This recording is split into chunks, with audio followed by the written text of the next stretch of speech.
It's a Tuesday morning in the break room. Rochester's Classic Rock 96.5 WCMF. How's it going, buddy? Pretty good, buddy. What's going on, female buddy? Doing good, buddy. 41 degrees right now. Going to be hanging in the 40s till around noon. Then we'll hit up to the 50s. High of 61 today. Yeah. Good walking weather when you get home. Get your steps in. A lot of walking last night in my neighborhood. Yeah, everybody was out. Yeah. I went for a walk. You walking? I did a walking with my wife. Man. Did a wife walking. Wife walking. Took my wife for a walk. Okay, so there is massive national news this morning that everyone's going to be talking about, so we want to make sure you are aware of what is going on. This morning, around 1:30 in the morning, a cargo ship hit the Francis Scott Key Bridge in Baltimore. You've seen pictures of this bridge before. The bridge is 1.5 miles long. Well, it was. It's no longer a bridge. Yes. If you have not seen this video, you need to go find it. It's everywhere right now on social media. So the ship lost power, according to reports. Okay. It had no way of Stopping. Yes, or changing Steering. direction. And what might be the worst luck possible, this cargo ship managed to, it looks like, head-on hit, what do you call that? One of the pilings that hold the bridge up. Okay, and there's two of them in the water. It hit one of them. So there's only two total in the water? Well, maybe and it hit one of them? One of the spans. Oh. What? I don't even know what that means. I'm like, oh, yeah, Or yeah, span, the the span spans. of a Right, bridge. right, yeah. Okay, no, The like, span of a bridge. I here's was asking. I There's don't know. pilings on either side to hold it up. Okay, That's what I was let's not get arrogant here because Bro, you know I know bridges. what do you know about bridges? Big bridge guy. What do you know Bridge about and bridges? boat guy. Bridge and boat. No, I'll give him boat. And even boat stuff, we find out you don't know what you're talking about sometimes. But I sell it. Yeah, but that's what I mean. Like, you just run your stupid mouth. As soon as this ship hit the bridge, it went down. So it just went down Wow. in sections. Like it just kind of collapsed. Like when they implode stuff. That's Yes. what it kind of looked like. I mean, the video is absolutely insane. It looks like a toy. It came down like popsicle sticks. I mean, So could the boat normally go under the bridge? It just happened to hit the one spot? it kind of looks that way, but it's Okay. hard to tell based on the angle of the video that we have here. So there were cars on the bridge. It was I late would at night, imagine. so mostly it was just alcoholics and stand-up comedians. So they said they believe there are 7 people that could be in the water. They think that one of the things that went into the water was a tractor trailer. Okay, that So- makes sense. It's late night trucking. Now, we don't know what's going on as far as who's in the water, if anyone was saved, if anyone's passed away. We're waiting to see that. The bridge obviously is not functional bridge? right now. Yes, so like that's the whole thing came. I'm telling you, man. So it's a part of the interstate. It's 690. Yeah, I mean, I've used this bridge before, driving around D.C. and Baltimore. Yeah. The bridge itself, well, it was a bridge. It's old, probably, right? No, 1977. Oh. No, that's 40 years old. Compared to the other bridges we I use on a know. regular basis. That's like baby bridge compared to all. Baby I mean, bridge. Think about it. Now who's a bridge expert? How old's the Brooklyn Bridge? I think that was built post-Civil War. How old's the Golden Gate Bridge? I think that was like around the Depression. Okay, so like when you compare it to other famous bridges, right? Like this is a new bridge. What do you? It's just like you nailed the bridge dates, which is alarming. I'm an old man. I know. Yes, you are. I know my bridges. Yes, you are. Except for the Francis Scott Key Bridge. Oh, 1977, it's an old bridge. So, now it goes without saying that this doesn't really affect us in any way here in Rochester. But what is bothersome, at least to me personally, this is now a new monster fear that has been unlocked in my head. I can't imagine that's it, because I'm watching the video of it just collapsing, just all at once. Like, bloop, done. This isn't as bad as the one in Minneapolis. Because the one in Minneapolis, it just fell. Did we have video of it happening? Yeah. Yeah, well, it was weird. You had video of the last car that went over it. And then you saw you didn't see it actually falling apart. But at least this, I think there's a reason why this one that went down. It's a freak accident where a major 1,000-foot ship hits a bridge. Sure. I'm more frightened of a bridge that's just so old we're not taking care of it. It just collapses. I agree with you 100%. Like we're not maintaining it. I'm with you. Do you know people that are like terrified of going over bridges? My wife. I had a friend, and I thought like she was faking it until we started going over that bridge that takes you. It's like when you're Canada? on your way to like Niagara Falls, Yeah, basically. Oh, that's up there. Yeah, and she was having a panic attack. That mofo is old. Yeah. Both of them. I mean, the ones going up and over Grand Island are the ones you're talking about? Or Yeah, you talking yeah. about the one going into the Grand Island ones, and those are the bridges I immediately thought of when I looked at this bridge come down, right? Because I can't tell you how many times I've been on those bridges. I mean, I can drive over them, it's fine, but like, when traffic's a little thicker and you're now realizing in the moment how high you are, where you are. How about when you get stopped on one, you could feel it shaking and moving a little bit? And you start looking over, and okay, what's coming? What's going on? We're only down 200 feet up here. and it's weird. Cannonball! Have you ever done that thing where you start to imagine what your move would be if you went in like you had an option to do anything? I don't know what that would be because I've never fallen in a car 200 feet into water. That's what I mean. And that water is icy ass cold. And that's what's so scary about this video is now something I never considered happening ever in my life. And like, don't get me wrong, the odds that this ever happens to any of us is so infinitesimal. It's not even like Well, I think we calculable. thought it would take more to take the whole thing down. Oh no, I this think ship that's looks pretty big, Kerry. The ship's huge. It's like one of those big like oil container ships. It's like that size. I guess I tanker. would. I guess to make myself feel better, I just assume that like there's backups in place to keep at least part of the bridge up if something like that were to happen. Well, I'm also surprised that there were people on the bridge. Like, I mean, you would assume, Tommy, you being the bridge and water expert you are, that if that person lost power, they would have a way to signal to the harbor, like, hey, man, something's wrong here. But who's going to stop it? I mean, how do you stop a 1,000-foot ship from it's just drifting? It's not so much about stopping the ship. It's about telling people don't go on the bridge anymore. Get off the bridge. Stop traffic on the bridge. Because there's like a 60-second video that's sped up that shows like the ship coming into the harbor and just slowly slamming in. So it looks like they had time. Their ship is just billowing black smoke out of the back of it before it hits this But bridge. I don't know who. I mean, it's 1 o'clock in the morning. There's nobody working. There's got to be somebody working. Well, but couldn't you just get like the local police officers to like block it off or something? That would be the only way. But think of how fast you got to do that. Yeah, I mean, I don't know. Let's say you have a Yeah. minute or two Yeah. before this thing hits. Sure. God, it's the video is remarkable and horrifying all at the same time. Like, I can't stop watching it, yet knowing that all these things going into the water, those are people, man. Because you can see the headlights on the bridge as they're going over, and this thing hits it, and the thing just comes down again. But it's lucky it hit late at night. Yes, no, you're right. You imagine middle of the rush hour. It's one of the busiest bridges in D.C., the D.C. area. 252 WCMF this morning, 1:30 in the morning. It's the big story of the day. It's going to be for the week. A container ship hit the Francis Scott Key Bridge in Baltimore. It's a top 10 hub for, like, stuff coming into the country. It took the bridge down. There are people in the water. We're people in the water. We don't know anything about that. As we talk about like the monster fears that are being unlocked in your head as you like watch this and go, oh my God, I didn't know that was possible. That's been happening a lot more lately. For example, the door blowing off the Alaskan Airlines plane. Yeah. I didn't know that was a thing that was possible either.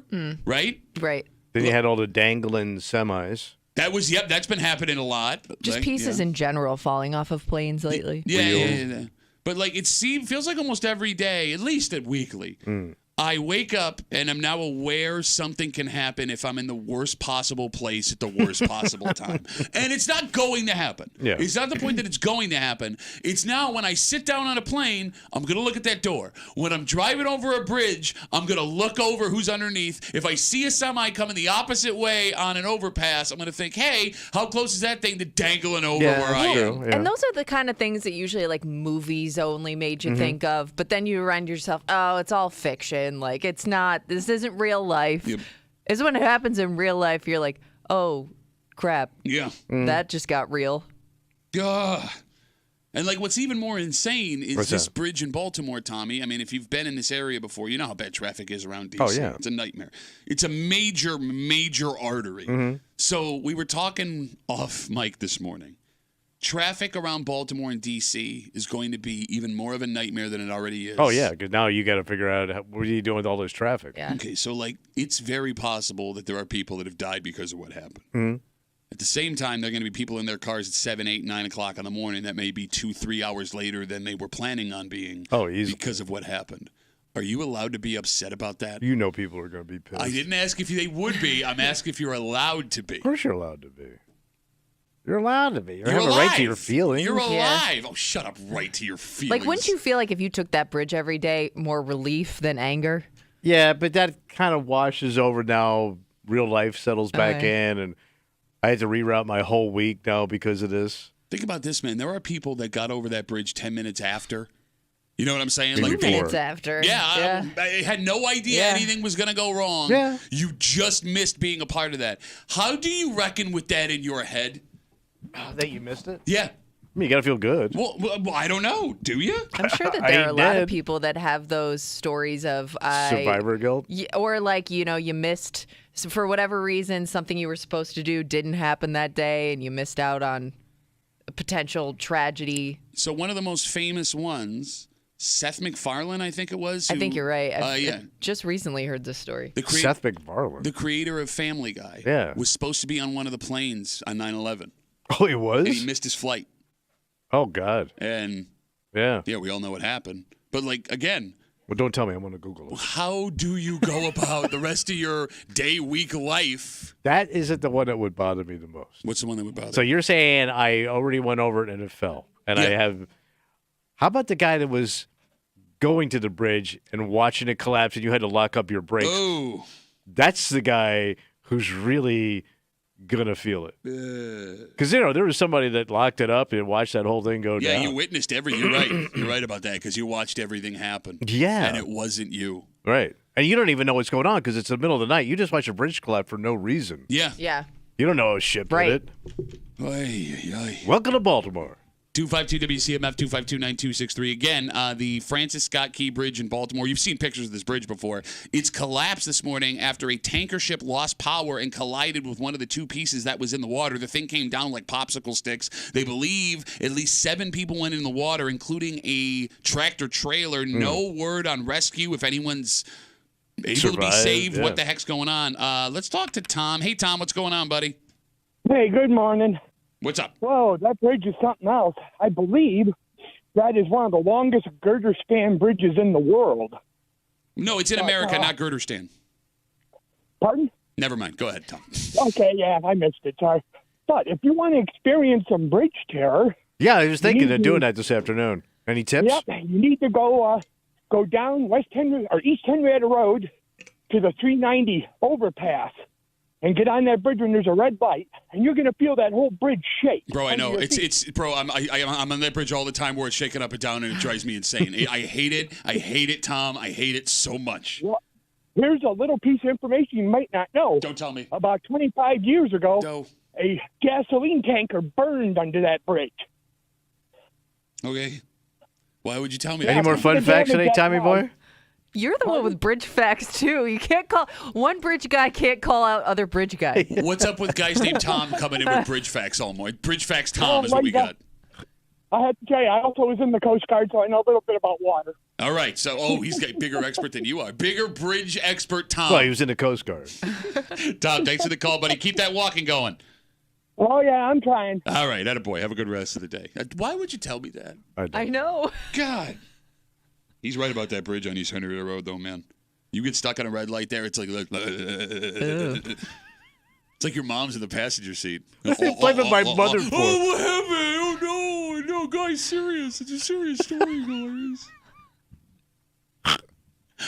You know what's weird? What? Like when it comes to bridges that are scary, like we talked about the ones going over Grand Island towards the Niagara Falls border. Those are very scary bridges. Even the bridges that'll get you into Canada are very scary bridges. Yeah.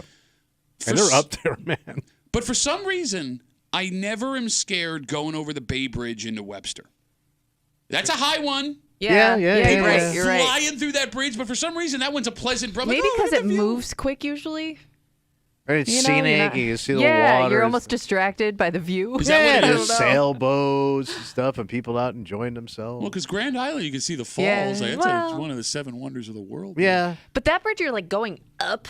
You know Yeah, what it's I mean? flat. Okay, so flat bridge I is think less that scary than helps. up. Yeah, because Yeah. you start climbing up. It's Yeah. almost like a car roller coaster. Yeah, you might be Yeah. right. Hey, when did they establish a law, all you people out in Webster, that when you hit the Bay Bridge, you have to do 90 miles an hour immediately? Oh. Because I People don't go fly speed? over it. Like, Yeah. I don't go over that bridge a lot, but like everyone's doing like 55, 60, on 590, headed towards 104. You hit the Yeah. bridge, and it's just like everyone's trying to go back in time at the same time.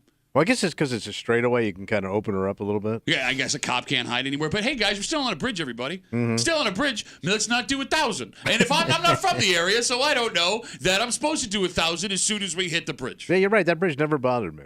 It's a nice bridge. Yeah. It's a quality bridge. You got bridge talk here in the break room on CMF. All right. So, again, the only details we have about what happened with this bridge in Baltimore this morning is it's been hit. Yep. It's in the water. We know that there are people or were people in the water. We don't know what the situation is with rescue, if that's even possible. And if anything big happens, we'll keep you posted here in the break room on CMF. We got a dynamite, new fear unlock kind of break room for you this morning here on CMF. It's Tuesday. You know what that means? We got our new hot news segment. What's that called?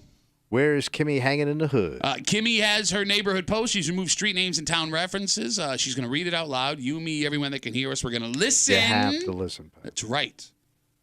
And because we know every stereotype about every neighborhood, town, village in the greater Rochester area, we're going to figure out where they whine in. So come on back after 9 for that, or stay with us. What else you got going on? Yeah, enjoy. Also, just after 7, what if I told you that your wife would be insanely over the moon wanting to have sex with you in 45 minutes?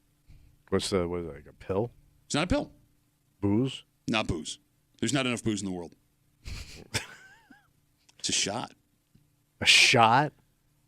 Women have been using this, and it's FDA approved. It's prescription. It's safe, according to the folks that have put it out. Is this like one of those things that was designed for something else, but they find out it also hits the horny zone?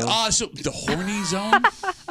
Highway to the horny zone. I'll explain everything just after 7 o'clock with Kenny Loggins here in the break room on CMF, plus a whole bunch more. But first, Tommy, speaking of sex in the horny zone, if you don't want to have babies anymore, but you're still in the horny zone, Yeah. the easiest way for a guy to handle that is to get the old snipperoo. Yeah. And it's funny, the least needed news story maybe in the history of news was Yeah. on News 8 last night. Yeah. Because they were talking about why are so many men getting vasectomies in March?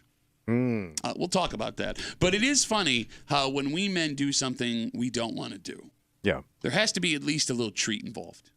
Okay. Get a little treat? For getting this thing done. Definitely, because no man wants it. No. I mean, we want it, but we don't want But it. it's it is the most delicate area on a man. Fair, yes, other than our hearts. No.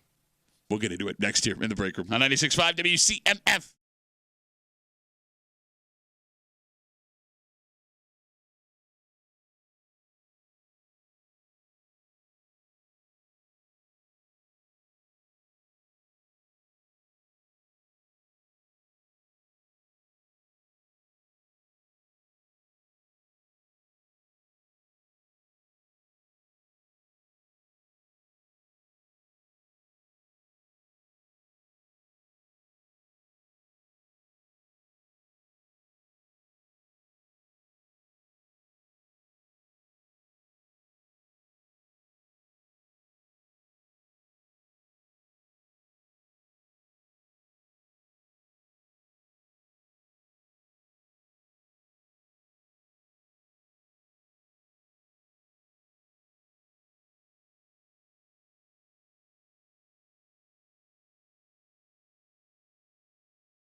This was the least necessary news story maybe in the history of news. Oh. Because every man knows why we as men do this in this month if we're going to do it. Okay. That being said, it is funny, Tommy, when we men do something that we don't want to do. Yeah. In every single example, we deserve a little reward. Oh. And we're going to get our little reward. You're hanging out in the break room. Rochester's Classic Rock 96.5. WCMF. Just after 6:45 this morning, there is a woman from our area who is in some serious trouble. The hell does she do? Well, she took a trip to the circus. When does it? The actual circus? Yeah, the circus. That still comes around? Ringling Brothers, Barnum & Bailey I Circus. thought they shut that thing down. She went to the circus, and she's now behind bars. Oh. And we'll get to the story just after 6:45 here in the break room on CMF. So story on News 8 last night, and it's the least needed to be answered question in the history of the world. The question was, why are men getting more vasectomies during the month of March? Okay, Tommy, the answer obviously is... Well, because you're going to be laid up for a little bit, right? You got it. And you don't want to be bored. So you want something on TV. Mm-hmm. Something that BB's comes on around noon. Yep. And goes all day. You got it. Maybe into the night. Oh. All right. Something like that. Yep.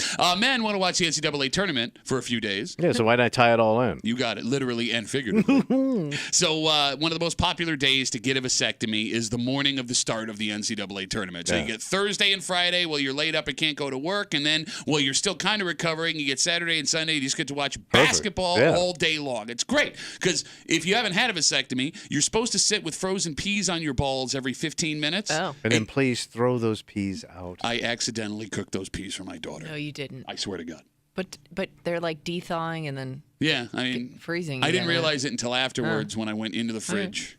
And I was like, where'd my peas go? Oh, God, no. They were in the bag the whole time, and I had pants on. The point is this with the story. If you are going to be laid up and you're literally not allowed to do a damn thing for a few days, why not do something to entertain yourself? So getting a vasectomy has to be one of the scariest things the average man is going to go through. Well, it's the most delicate part of your body. And you're awake the whole time, right? Yeah, like, it's not like you're kind of semi out. No. Aren't you like perfectly aware? So you're conscious completely unless you believe you can't handle it. But at least when I went through it, they strongly suggested not going under because, anytime you go under. Right. There's always a risk. Yeah, you got it. So, yes, like most men are sitting there wide awake. That has to be the hardest part, is just knowing what's going on. Okay, the hardest part, Kimmy, and 252-WCMF, 252-9263, to the men who have had this done before. The hardest part is everything leading up to it. Because the fear of the unknown. Exactly, is much worse than what actually happens. Because sure, it's awkward while you're having a conversation with your person that has your sack filleted open like a salmon. Like, it's not a comfortable moment. Yeah. But when it comes to the pain you think you're going to feel, it's literally all in your head. Yeah. You get that first shot, it's like a horse kicked you. And then it's easy, quick, no fear of oops, pregnancy. It's like the greatest thing I've ever done. Sure. But leading up to it, it was paralyzing with fear. It's gotten better over time because I know my brothers did it a long time ago. Oh, yeah, when they did it with the fish hooks. No, they just kicked you. How long was the recovery for them? Like, you were out, like, for a while. Oh. Like, and even after that, it was slow going. How long does it normally take now? I was back to work. I had it Friday, and I was back to work Monday, no problem. Yeah. Oh, okay. Yeah. Like, I was good to go. See, that kind of sucks, though, because there's no set timetable, so... Sure, you could extend it like for a few days and say you're recovering, but there's always going to be like that one dick that comes back to work after a day Yeah, that but he's like gonna regret everybody's it. going to point to and be like, well, how come you're out for 3 days? I don't So-and-so's know. back in one. I don't know how you could do that. I had to Really? go to I could just stand Yeah, well, so and put weight on your, you know what I mean? my daughter had a dance competition the day after I had my vasectomy. Yeah. And I didn't want to miss her dance competition, so I went and I made it for like an hour and a half. Because you can't get comfortable. No, you can't sit. It was miserable. I mean, you got to literally like be almost laying down. Yeah, it was not fun. Yeah. But that being said, with this story about how obviously most men are going to get their vasectomies done in the month of March because of the NCAA tournament, it is funny how we as men plan these things that we don't want to do, whatever it is, vasectomy just being one example. We have to have a little reward out of it. Because Okay. no man wants a vasectomy. No. You don't want any more kids, but you don't want to be sliced open down there. So you find a way to make it work for you, whether it's the NCAA tournament, whether it's the opening day of baseball season, something you can look forward to go through the pain you have to endure. It's not enough to just do it, Tommy. I need a little treat. Yeah. I'm going to get a little treat. We're all little boys. Yes. Because, like, even I just did it to get it done. But my wife, because she was proud of me, because I'm her strong boy, Yeah. got me a bunch of stuff, like food and, like, ice cream and Yeah. popsicles and stuff. Because, They treat you like you're a little kid. yeah, you got it. You sliced your balls open for the sake of this family, so you get a little treat. All right. And I enjoyed all my little treats. Like, it was almost like, I was like, why didn't I do this sooner? I'm being treated You like were like a royalty. kid who got his tonsils out. That's exactly what it was like. Yes, the dirtiest kind of tonsils, Kimmy. Yeah, your pants tonsils. Ew. Well, she is right. They kind of look like tonsils. Come on, man. You know what sucks is you can never have a vasectomy discussion without this guy calling. Oh, okay. Phone number is 252-WCMF. Mike is on CMF. Hey, Mikey, what's up, buddy? I've got a vasectomy horror story. I can hear it in your voice already. Every time I think of it, it gives me a little pain. Okay. Hope to share that with you. So my wife and I were going back and forth who was going to get the snip snap, either me or her. So I made the appointment Valentine's Day one year and went and got her done and started out, it's all local. So I got my feet up and everything, and he comes in and does a little shaveroo down there and starts describing everything he's doing. And I told him originally, you might want to put me out because I'm a great big pansy. I'm going to pass out. He goes, oh, no, you're laying down. You're not going to pass out. So he's telling me everything he's doing. He's tugging this and pulling that. You can feel it all the way up in your abdomen. It's fabulous. And he's cauterizing. You see little smoke clouds coming up The and down smoke, there. the and I smoke will pass freak out. you out, man. It's like there's Yeah, a it sure magician does. between Yeah, your they kind of legs. use it like a soldering iron. Yeah, like down there. Yeah, it's like they're making a fender. If you're a little bushy down there, you might think there's a forest fire, wildfire happening or something. So, he's tugging and pulling, and I passed out. So this dirty SOB wakes me up, and, oh, Mr. Smith, you passed out. I'm like, are you done? He says, no, we're not done yet. Stop describing it to me. So he gets back into it, and he's like, oh, I'm going to pull out the right vase, and I'm going to use the hook, and I'm going to just cauterize, and out I go out again. Like, come on, bro. So I passed out a total of 3 times. Woke me up every damn time. Schmuck. So then apparently he didn't read the pre-procedure report that said I'm a type 1 diabetic. Oh. I heal a little slower. So Dr. Schmuckenstein puts in the dissolving stitches. So, I go home Thursday, I do the peas on the balls and then on the area, and Friday do the peas, and I sit there, and then Saturday and Sunday I'm getting better, feeling good, go back to work on Monday. And I work at a machine shop at that time. So there's a pallet on the floor that somebody put by my machine that was like 90 degrees off. So I'm like, I'll just use my toe the way I always do, and I'll rotate that pallet around. So I rotate the pallet, and literally I hear, and it's like this puff. I'm like, the hell was that? Go in the bathroom. I look. That son bitch is hanging wide open. Like Ah! running Mike, camel. you son of a bitch! Why are you telling us this story, Mike? Oh. So I'm freaking out just a touch. Yeah. So I get on the phone to the doctor's office, and of course the doctor's doing a procedure. So I'm talking to the nurse in charge, and she asked me, she goes, well, are there women where you work? I said, yes. She goes, well, get yourself a maxi pad and put that in there. And I said, okay, but how soon can I get in to get this fixed? She goes, well, since it's been more than 24 hours, we can't stitch it up. It's just going to have to heal on its own. Oh, so what's your ball So sack look Walt- like now, Mike? Well, let me tell you. Frankensack. I'm out on the floor, and the shop, the maintenance supervisor comes over, and he's yelling at me because I'm on the phone on the shop floor. That was a no-no. So I went in, I took a picture of the area, Yeah. and got the maxi pad, did all that, went back to his office later on. I showed him a picture. I said, this is why I was on the phone on the shop floor. So he got all irate and threw me out of his office. He threw you out? Well, I mean, he did show a picture Well, of he his threw me bloody out of his sack. office Yeah. because I'm showing him a picture of my saccola. Yeah. It was kind of cute because I got it done on Valentine's Day, right? So when it finally closed up, I had like a heart-shaped scar. Oh. By the way, weird. worst Nirvana song of all time. But the best part is now that I'm getting older and, gravity takes its hold on your saccola it and does. pulls it farther down. Now it just basically looks like that birthmark that was on Gorbachev's forehead. Kimmy doesn't know who that is. Very timely, Mike. It looks more like Cuba with an extra few peninsulas hanging around here and there. But, yeah, no, did not enjoy. No. Hey, did you have to go around and ask the girls in the office for a maxi pad? I did. I had to go to the HR rep, who was the biggest bully in the place, and had to ask her for a maxi pad, and she wouldn't do it because she thought I was going to play a practical joke on somebody because I had that kind of reputation. Okay, so you kind of hey, look, on you. everyone's got Yourself in the dirty corner. faces here, Yeah. Mike. I didn't show her the picture. I couldn't. but I can't told her imagine. that that's what happened. I had to wear a maxi pad for like 2 weeks. Now you know how it feels, Well, bro. Mike, I want to say thanks for the story, but I hate you for telling me that. But thank you for the call. I really appreciate it. Real quick on the Bay Bridge. Yeah. I have a friend who's a bridge inspector. He says he will never take the Bay Bridge after inspecting it once.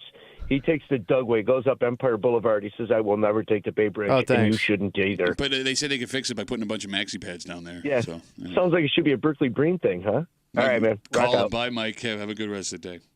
So I do want to say this. Go. I've had several friends get vasectomies. Yeah. None of them have had that experience. Okay. No. All of them Yeah. have had a very simple Yeah. experience.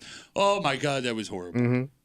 So going back to the initial story. Yes. Again, News 8 does a story. Why are so many men getting vasectomies in March? It's the NCAA tournament. Everybody knows that. It's like the funniest joke of all time, right? We sit and we watch basketball. There was one interesting tidbit towards the end of the story about vasectomies and when they've been getting planned. Because one doctor from the U of R, Tommy, says that since Roe v. Wade was overturned by the Supreme Court, they have seen an increase in single men with no kids making appointments to get vasectomies. That makes perfect sense. It's a lot of initiative. Yeah, but you also don't want to get in. You don't need any surprise phone calls. No, I get it. It's just like, like having the procedure done the first time is scary. If you end up meeting someone and want to have kids, you would then have to get the procedure reversed and hope that it works out after you reverse it. Right. I mean, look, I get it. I get the logic But behind if you want to it. be a single guy and go have your fun, But you would also, the woman you're with would also have to believe you when you tell her, oh, yeah, I've had a vasectomy. Yeah. And there's been guys that have lied about way worse to not have to put a coat on. You know what I'm true. saying? Yeah. Like, what woman is going to meet you and be like, oh, I trust you at your word. Okay, sure, fine. Baby, they're too small. They just don't work. I haven't found a big enough one that Can't fits even get a Magnum on. Speaking of Magnum, Yeah. there is a woman that is in some serious trouble from our area. And she is now behind bars. Oh, my God. All thanks to a trip to the circus. So she got arrested at the circus? She got arrested. She didn't even make it to the circus, Tommy. Yeah. She was just outside the circus. And look, I'm with you. I didn't know that this company still existed either, but I apparently thought they were done. Nope, they're on the road. They're doing their thing, and it's all thanks to them. Well, and a mistake that this woman allegedly made, that she's behind bars. And we will tell you the circus tale next here in the break room on 96.5 WCMF.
There is a woman in our area in some serious trouble after an incident just west of us. What happened? And Tommy, it started as a day of fun for the whole family. Yeah. But when you forget something like this, is hidden away in something like this, it's hard to argue this is a mistake where nothing could have gone wrong. You're hanging out in the break room. Rochester's Classic Rock 96.5. WCMF, just after 7 o'clock, Tommy. I know anyone that's married for a while knows that female desire for sexual intimacy begins to wane the longer she stares at your ugly, gross-ass face, right? And in front of us, we have a solution to that problem. Oh. Your wife, your girlfriend, ready and willing and excited to get all sexy with you. Yet despite this solution, you, for some reason, have a problem with it seems. Oh, okay. Oh, I do. Okay. It's what you've always wanted. It's what men have always wanted. But you seem to think that most men would see this and go, hey, you know what? I don't like it. Well, I mean, there's a You have some questions? fakery going on here. We'll get to it just after 7 o'clock here in the break room. On CMF, a 32-year-old woman from Rochester was arrested in Buffalo over the weekend after a trip to the circus. Clowning around. Police say the woman was entering the Ringling Brothers Barnum and Bailey Circus at the Key Bank Center where the Sabres play. Yeah. When an X-ray machine spotted something in her diaper bag. Okay. A gun. All right. Authorities say the .22 caliber gun in the diaper bag had 6 in a magazine and 1 in the chamber ready to go. That's a lot of gun for a baby. And is that gun baby? What makes the story even worse, this woman did not have a permit for that gun. Ooh. So to recap, a 32-year-old woman from Rochester, who we can assume was taking her kids to the circus in Buffalo, allegedly is caught with an illegal loaded gun in a diaper bag trying to enter the performance. Oh, God. When she saw the metal detector, right? 'Cause you have to go through like the security part of it. Yeah. Like, you would have thought at some point she maybe turn around. It's very possible. She forgot. She forgot. Okay. It seems like a weird place to keep it, though, in a Not diaper really. bag. So let's put a pin in that for 1 sec. So the woman's been charged with criminal possession of a weapon. When the story on 13 Wham was written, it said she was still awaiting arraignment in jail in Buffalo. Yeah. The good news. She didn't have to buy her kids any of that overpriced flavored ice the circus. Oh, yeah. sells. She's actually on the financial upswing. You got it. So, I mean, Kimmy, she forgot it. She had to forget the gun was in the diaper bag, right? I'm sure. I guess. Look, nobody in their right mind, to your point, Kimmy, thinks that they're going to get an illegal gun, let alone a gun, period, into an arena these days. Right. There's no way. Unless she thought because it was like a kid's event, they wouldn't be checking. But you would, like you said, you would see the metal detectors and the X-ray machines when you walked in. You could simply turn around and drop the gun back in your car and go in. So that leads us to the other alarming part of this story. What's that? She forgot she had a gun in a diaper bag? In a diaper bag? That's what I'm saying. Like, it's a weird place to keep it. I can't think of a worse place to forget you have a gun. But a great place to keep one. Because when it comes to a diaper bag, though, you're always like, aren't you always constantly loading it up, unloading it, you know, putting stuff in it that the kid needs? No, there's things that just live in the diaper bag. Okay. Yeah. Right? Because I would think like that of all bags and things that you're bringing with you to and from, like you're constantly checking big, that right? bag. Oh, it's a huge bag. Yeah. And like the thing Put a about piece in there. The thing about diaper bags is like they're allowed everywhere. Like even places where you're not allowed to bring bags, if you got a diaper bag, they let you take the diaper bag in. So I guess in that way it makes sense that maybe you put your gun in your diaper bag. But look, I don't know about other parents. But my kids would go into our diaper bags back in the day all the time looking for like snacks and books and games and things. Yeah. You would think the easiest way for a kid to find a gun would be to keep it in the diaper bag. And dear Lord, who knows how bad that could get. It could get bad. That was my first thought when I saw this story, man. Like a kid looking for some of those puffs that they like to suck on, and all of a sudden there's a gun. Question. And I don't know if anyone in this room can answer this question. So the phone number is 252-WCMF, 252-9263. Where do women keep guns when they carry them around? Purse. So that's where my sister-in-law keeps her, in her purse. Yeah. Okay, so in the purse. I mean, that's the perfect holder for it. So like they don't make like holsters that go in like yoga pants? I'm only half kidding. I mean, they might, but you're going to see it. Okay, so I don't know if you're trying to hide it. Well, I mean, like hide it, you can't open carry, so you would have to cover it in some way. So I know, like my sister-in-law has one that she can wear on her, and it's almost like an ankle holster. Okay, and you can put a small like piece in there. gotcha. Because like you say, like the purse is the perfect place to hold a gun. Yeah. Okay. So I'm just thinking out loud here as a person that has no experience with gun or purses. But like, wouldn't having a gun in a purse potentially make you more of a victim? Because like you don't know who's carrying a gun in a holster, right? It's against the law to show it off. You can't open carry. Yeah. Same with women in purses. But if someone were to grab your purse before you realized they wanted it, not only would they have your wallet, phone, they'd also have your gun. Yeah, I'm with you on that one. It does seem like it would be tough if you keep it in your purse. Like, let's say it's secure in your purse. You have some way of like storing it in there where it's not like, just jiggling around in there. Yeah. It would you would think it'd be tough to use it quickly. No, Because I think oh, go ahead. I think they make purses that are So you also could just holsters. whip it out. I've seen these before. Okay.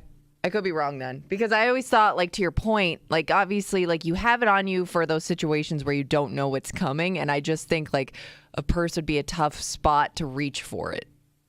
Well, I get so like my sister-in-law, she always, when you see her, she always has the purse over the shoulder, not hanging on her. You know what I mean? Gotcha. So she's it's crossed over, she's like bandolier in that sucker. pretty much, right? Okay, that makes sense. And she buys these really high-end purses on top of that. But so these she looks like a target. But these aren't purses that are designed to hold guns. These are just regular These purses. are like super high-end, like Coach, Louis Vuitton. Louis Vuitton? Yeah. Wait, Louis Vuitton. Vuitton. You can buy a car and a purse. Ow! Yes.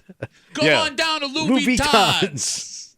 So yeah, she's got all those high-end purses. Okay. So And she keeps it on her a certain way where. Yeah, or she's she'll have aware. it literally on her. Yeah. You know what I mean? All right, 252-WCMF, 252-9263. Is that conversation that men and women have when they decide to go down the route of getting a gun? Because we know based on statistics that far more men in America own guns than women sure. do. Yeah. But there's still a pretty significant amount of women Lady packing. that are carrying weapons. Like, do husbands look at their wife carrying a gun as also their responsibility? It's belittling. But statistically, you're more likely to come across a guy carrying a gun than a woman carrying a gun. Yeah, true. Right? But since both of my brother and sister pack, they probably did this whole thing together. Okay. Like it was probably like a couple's night of shopping. Could you see your brother like giving your sister-in-law like, this is how you're supposed to carry it, this is what you have to do? Okay. Yeah, he's a 77-year-old Floridian man. Well, I don't know if He's full of gun stuff. Yeah, but I don't know if I'm going to give attitude to a woman carrying a gun. May not want to do that. You know what I mean? So, but I know she wasn't trained and everything. Okay. No, I mean, there's a difference between like knowing how to use it and then all of a sudden not being able to use it in the moment because something you didn't see coming happened. Yes. Right? 252-WCMF, 252-9263. We're talking about this woman from Rochester. She was arrested in Buffalo after police say she was caught with an illegal loaded handgun in a diaper bag trying to enter the Circus at the Key Bank Center in Buffalo. As when the story was written on 13 Wham, she was still awaiting arraignment in Buffalo. But like, you obviously, if the allegations are true, forgot the gun was in the diaper bag. That's the best case scenario here, and it's still horrifying. Where do ladies carry their guns? Where would it be the safest? Let's talk to Joe. Hey, Joe, what's going on, buddy? Hey, guys. Good morning. How you doing? Good, man. What's up? Hey, listen, going back to your previous story, I had to turn you guys to another station for the first time in my life. I was getting queasy in my own scrotum listening to you guys. Yeah, that was hard for everybody involved, Joe. I'm sorry about that. It sucked. Anyways, I was down in Florida in December. I went to an American Legion where they play a game called Show Me the Money using game cards. This lady sitting across from us, probably 70 years old grandma style, 300-pound woman, 5'5". She probably won about $1,000. So we're getting ready to leave. My buddy Brett and I asked her, do you want us to walk you out, make sure you get your car safe? She opens up her blouse and shows us she had a holster built into her brassiere. She had a little .25 pistol sitting on top of her boob. That's where she kept her gun. Wait, So she had a bra holster. She had a bra holster, and she said, I'm more than capable of taking care of myself, kids. I call this kids. She goes, I appreciate it, though. Very nice of you. My husband died 20 years ago. I got this. Man. Wow. Yeah. All right. It's a bra holster. Right inside the left boob. There was a little 25 she had. That's actually a perfect place to reach for it. I mean, what are you going to do? I mean, you wouldn't think as someone who's trying to cause harm to her, you wouldn't think she'd be reaching for a pistol in her breast. You know what I'm saying? Yeah, you might be excited to see where this is going. Yeah, right. Don't worry about the money. Let's talk. Joe, I'm sorry, buddy. Go ahead. No, you're good. I'll talk to you guys later. Thanks, buddy. Have a good rest of the day. Okay, bra holster. Okay. That would make me nervous. That your wife had a bra holster? Well, I'm just saying, like, I'm sure the holster's designed well where the gun's not going to accidentally go off, right? But that would hurt. Like if you sneezed? It does feel like it'd be uncomfortable to sit there at all times, but maybe you get used to it. What if you got in a car accident and Yeah, an airbag that's a went good. off? Well, I guess you can make that argument for any holster then. Well, no, right? but if it's No, not that in your one's hip, going to hit you square Yeah. in the face and Well- chest. well, how big are her boobs? It's the same Dolly Parton. Bro, she's 300 pounds and she's 5 foot. Oh, I missed the 300 pounds. Yeah, that's what he she's a said. big woman. She All right. got some big jugs. All right, well- Big southern sweaty jugs. Big Southern Sweaty Jugs is my favorite Ribs Arkansas song. Dixie jugs, don't touch them, son. There's a 38 in there.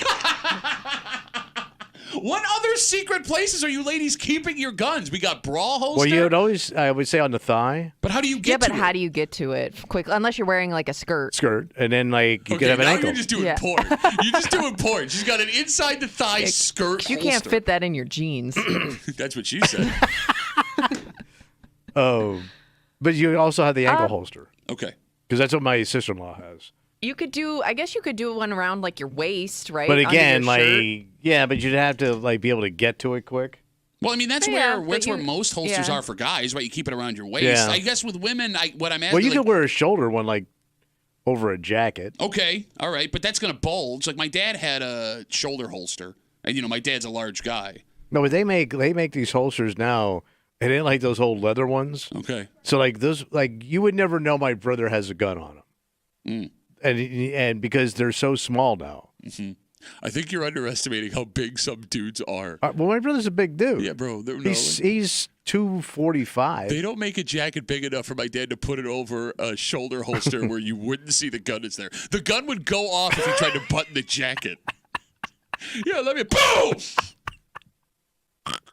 252 WCMF 252-9260. We're getting all kinds of info here, man. Mama kept her gun in her panties. Let's talk to Tara. Hey, Tara, you're on CMF. What's going on?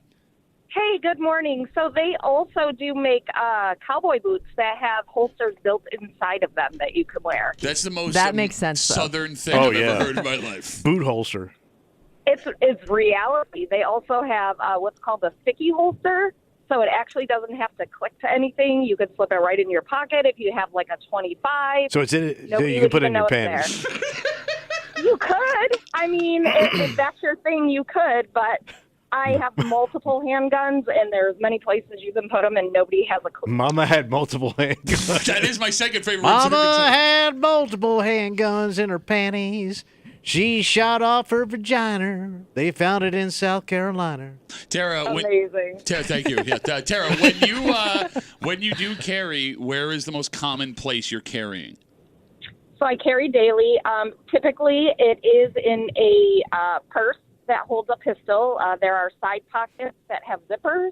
So wear it crossbody, literally can unzip it, reach in, grab, pull in seconds.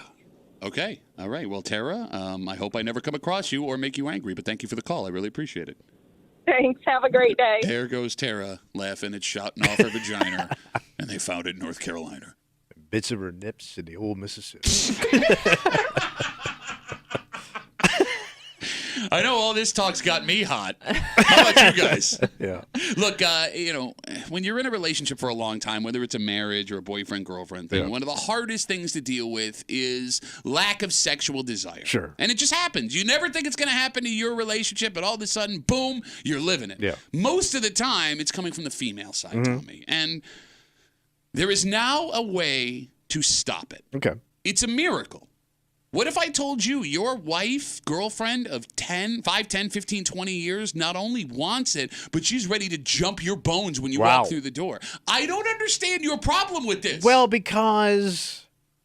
Well, I'll let you explain why and how it works. Because it's different than... I can't what wait to we hear take. both of you explain how it works. I disagree with what you're saying. It's an aid. It's what we've always It wanted. is, but it's a different kind of aid than what men take. For Tommy. I Well, want yeah, this, of but course it's different. yeah, because they have vaginas. Yeah. What do you mean? And her nips are the Well, Mississippi. I don't think it would. The same thing that works for you would work for her. My wife's got a boner is my third favorite Ribs Arkansas song. But we'll hold on that. And we'll tell you this story next here in the break room on 96.5 WCMF.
What if I told all you men listening that you could guarantee your wife wouldn't only be in the mood, she'd want you bad? She won't it? Sounds too good to be true, right? Absolutely. Well, it's not. And a new product exists now that will make it happen.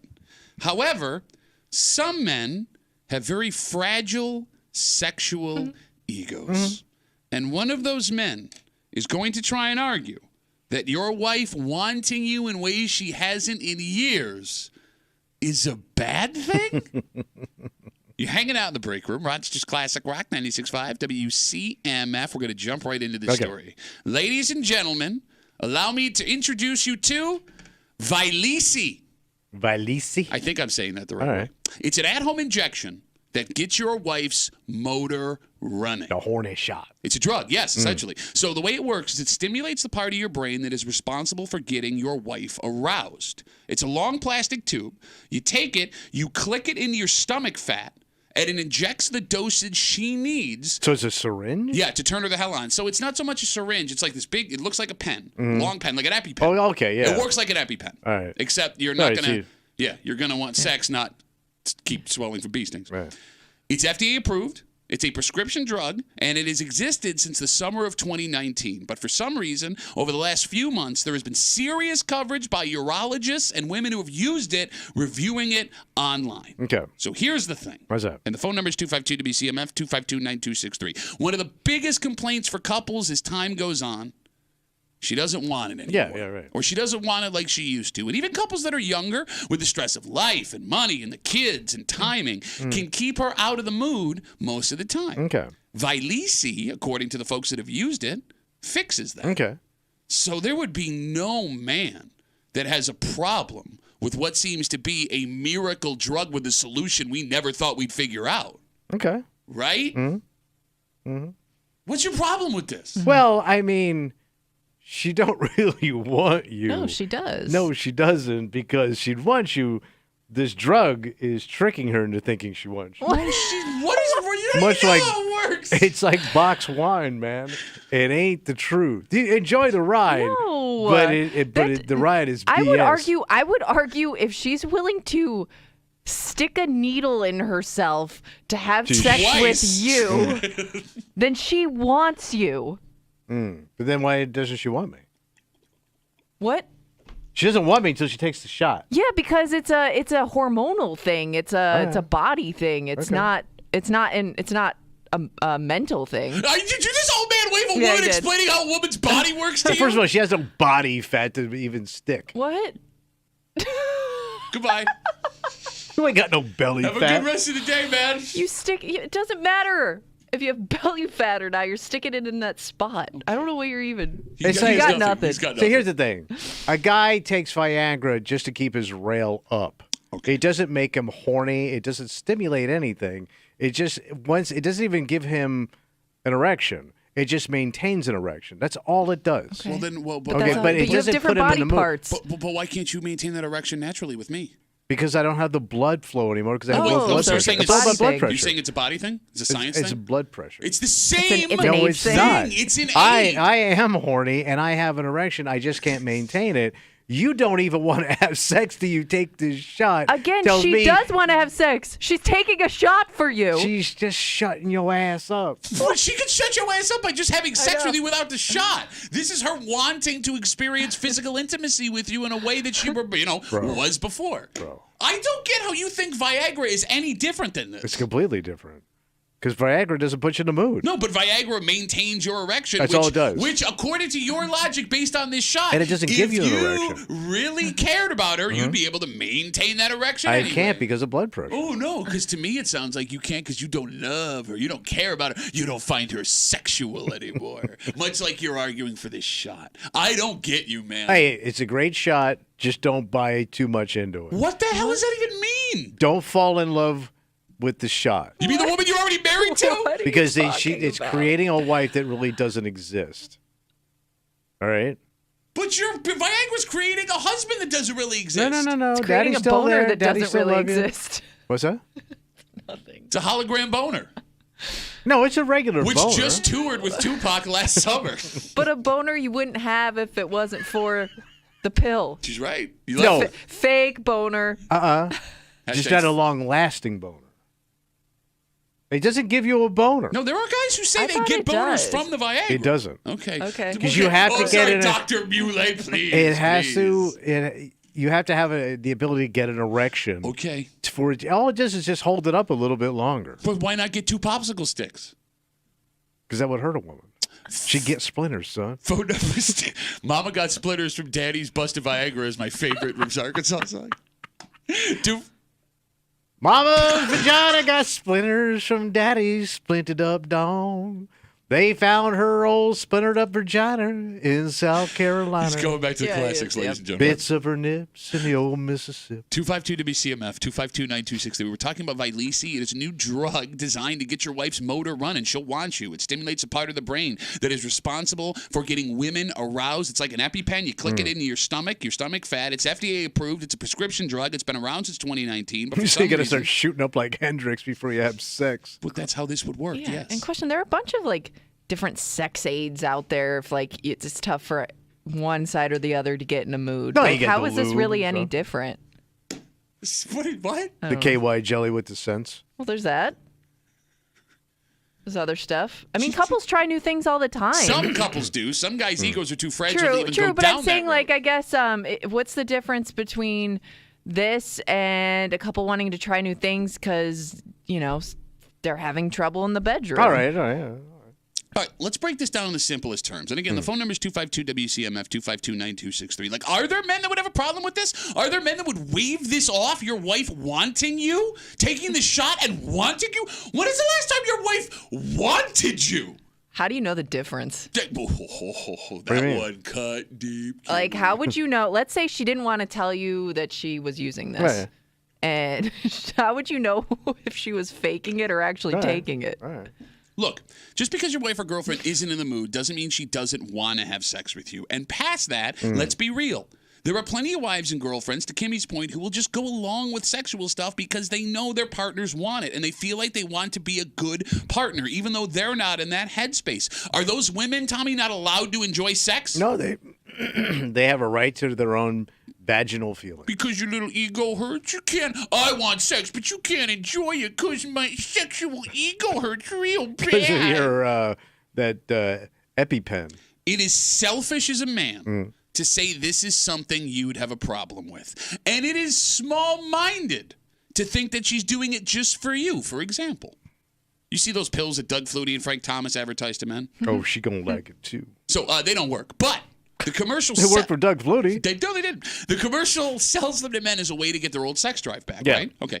Do you- Testosterone boost. Yeah. Do you think men are taking those pills thinking they're going to get their old sex drive back for the sake of their wives or because they want to perform better for their own fragile sexual ego? Oh, it's for the male ego. Okay, so how is this any different? Okay. You wouldn't criticize a guy for taking those pills if they actually worked. I'm not. I think I'm not criticizing. Oh, no, Yes, you are. Backing it off all of a sudden, you puss-ass Not bitch. the real thing. I'm just saying, just understand what you're getting yourself into.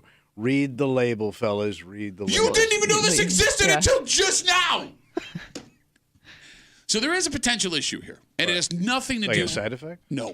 I'm sure there are side effects, but that's not what I'm talking about. We told you that this Vyleesi is prescription. Well, it's made in Italy. Kimmy, some insurances will cover. Oh, yeah.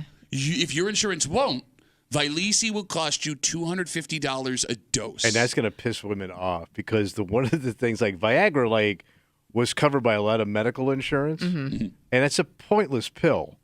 Right. It's just a boner You pill. don't need it. Yeah. Right, but they made sure guys got it covered under their insurance. Now, this could be happening with women, too. Not all insurance. Yeah, maybe some does, some don't. Yeah, I don't know who covers Yeah. what here. But no, I mean, we did hear stories back in the day of Viagra not being covered under some insurances. And those pills were like $60, $70 in the 90s, Yeah. which I guess adjusted for inflation would probably be close to what Yeah. women are paying for this. But Sure. that would mean if your wife, your girlfriend wants to do this, and she It's a does, financial decision He you says both have to 200 a make. shot? is sex with your wife worth $250? Damn. Of course. You bitch. I'm going to say she's going to say no before you do. Really? You would- $250 You- to stab myself in the stomach. By the way, let's say you want to have sex just once a week. Sure. That's over $400 a month for that shot. That would be $1,000 a month. It was Once a 200. week, $250 a month. Or $250 a shot. So it's $1,000 for a pack of 4. Oh, okay. So in a month, you'd spend $1,000. $1,000 to have sex. 4 sexual She's experiences. Well, I don't know, Kenny. She's trying to cut the cable bill. She already wants you to clip Hulu. Well, bro, I mean, if you're using this, you're not going to be watching as much cable. Would you give up the NFL package for the pill? Think of the things you have to give up to make this happen. What's that NFL package on YouTube? It's They like get the whole- $500 for the season, depending on when you get it. So she goes, okay, we got to cut back. Yes, for my wife, I would give up the NFL Sunday. You had to sell the bass boat.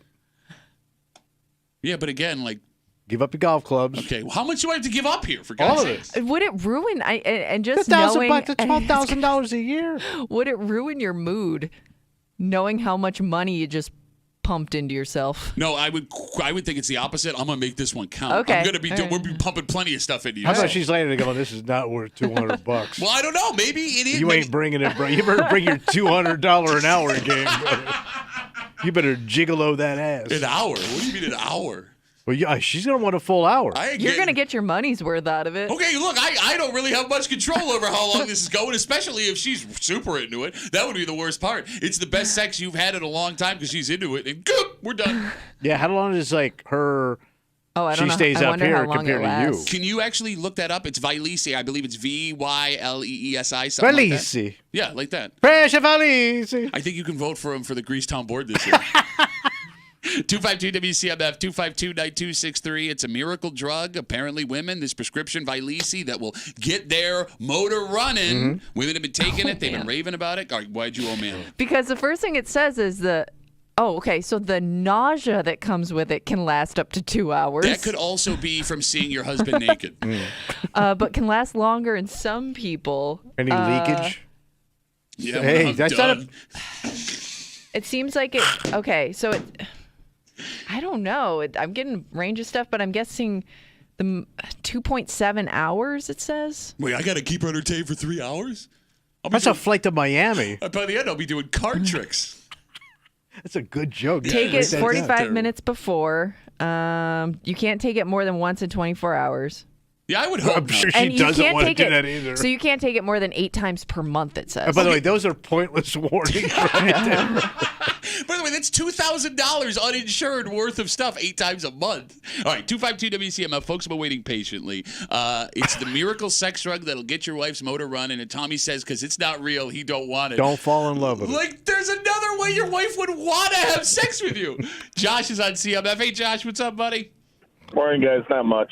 I think there is a difference between the Viagra and this. I'm for both of them. I think they're both great, but I think you do need to identify there is a difference between them. It's similar to physical therapy and psychotherapy because with the Vyleesi, you're messing with brain chemistry. You're messing with the chemicals that help you perceive everything around you, while with Viagra, you're just fixing your dick. Whoa, hold on, you dong. All right, no, I get what you're saying. Okay, so you're talking about brain chemistry versus physical chemistry. I get what you're saying, Josh. Yes. All right, so no, you're fine. So remind me again, you're engaged, married? I can't remember. We're getting married in 2 weeks. All right, congratulations. That's great. So let's you. say she comes to you and she goes, Josh, you know what you look like. I do, believe me. For our wedding night, I want to make it really special. I got a 4-pack. I spent $1,000 on a 4-pack of Vyleesi. I'm all about it. You okay with that? You cool with it? Does it hurt your ego at all?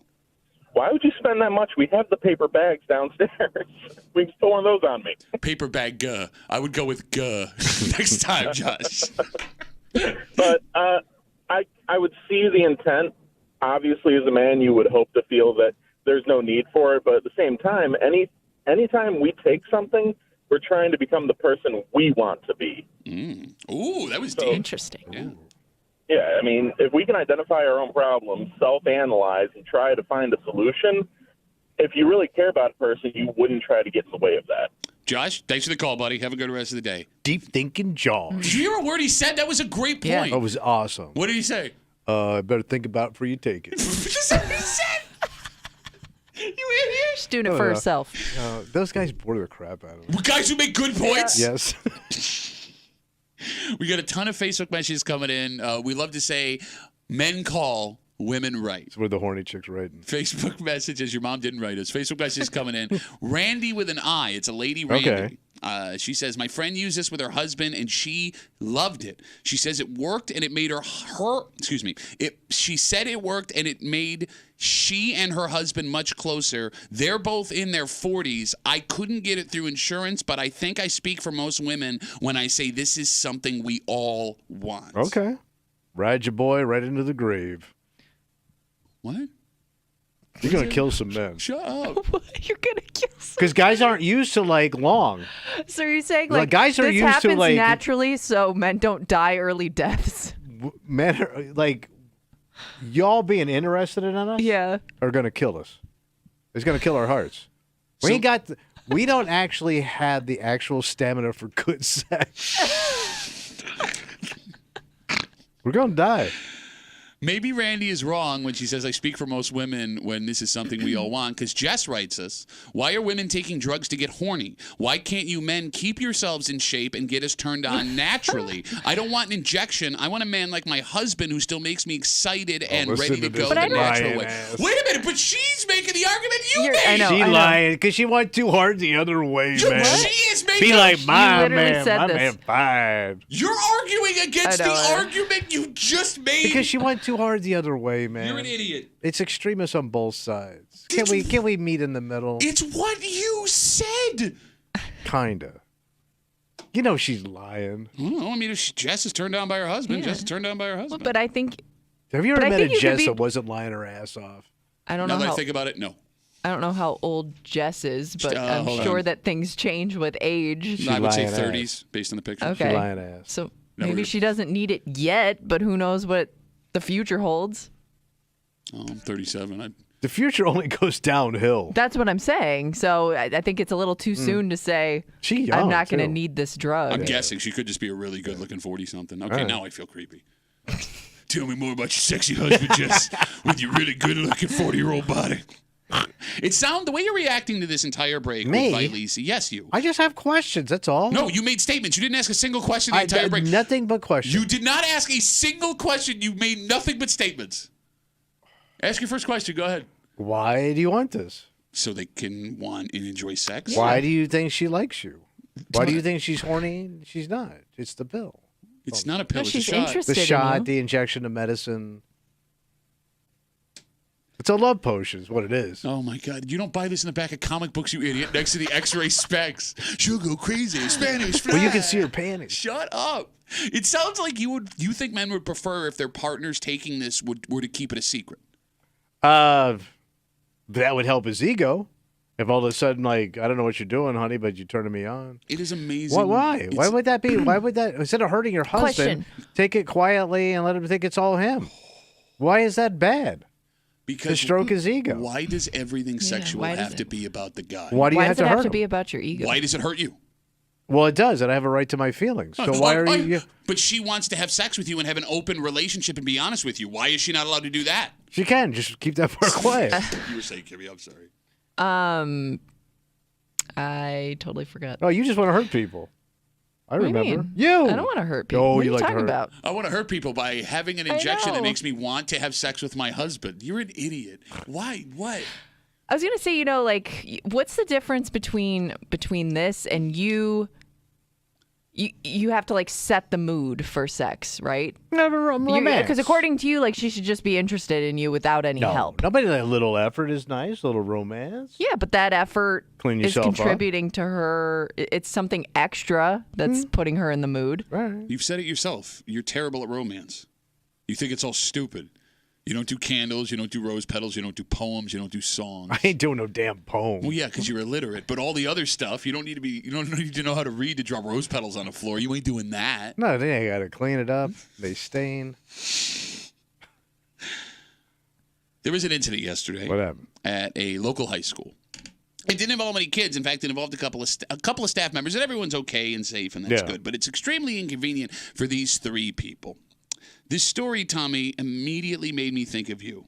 Because I know the reaction you would have had at 14, 15, 16 to find out that this happened to someone that worked at your school. Oh. The question is, are kids better today than we were when we were young? I hope so. We'll get into it next to the break room on 96.5 WCMF.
There was a time.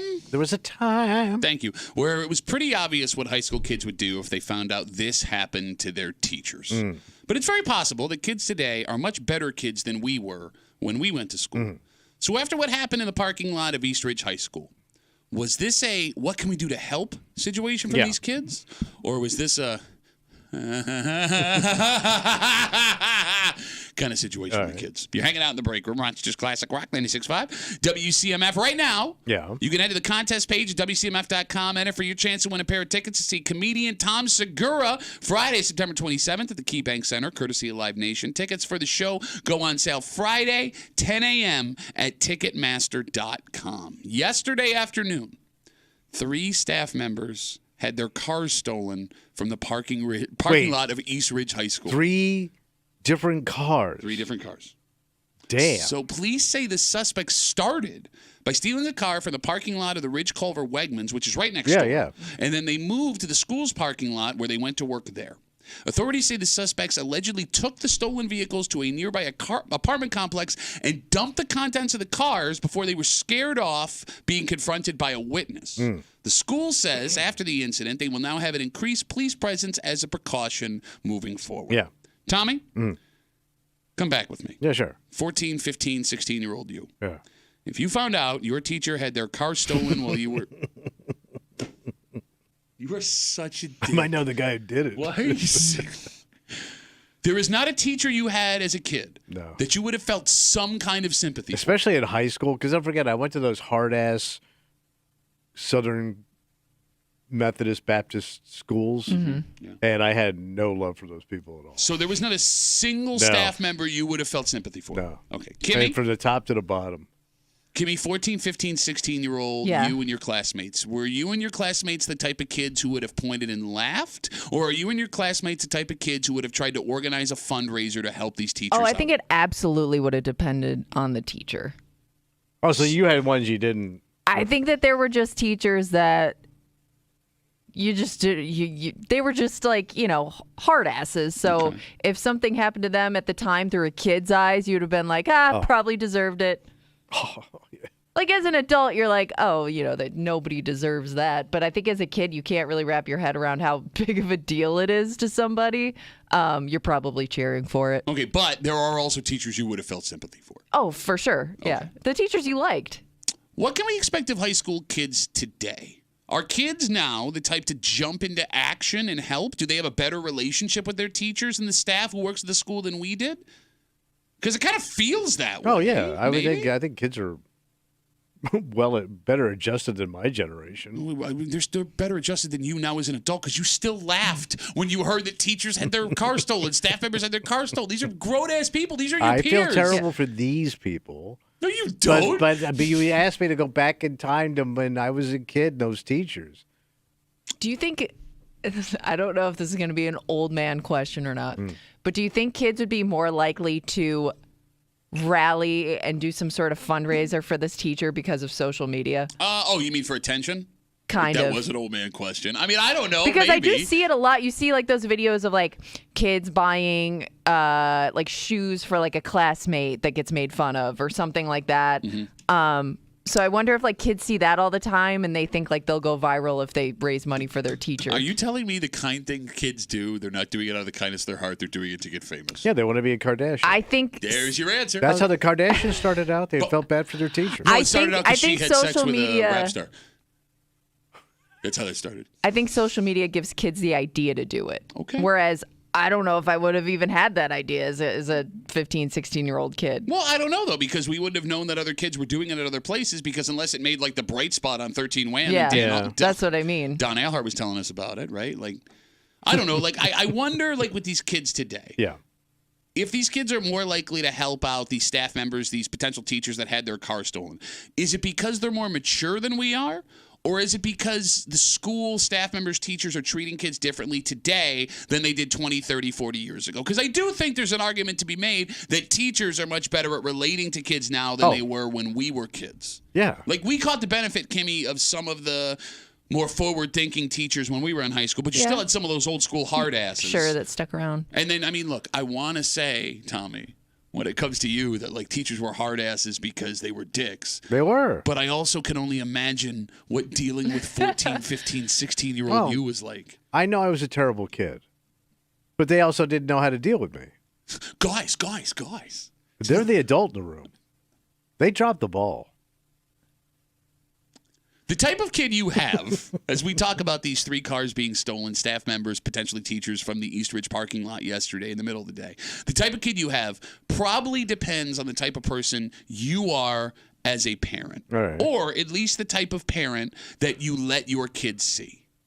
Because you think you want a kid that is quick to jump into action and help out somebody who needs it. That sounds great, right? Like the pride you would feel if your kid came home and said, I want to help Mr. and Mrs. So-and-so because they need it right now. Like that would feel good. Mm-hmm.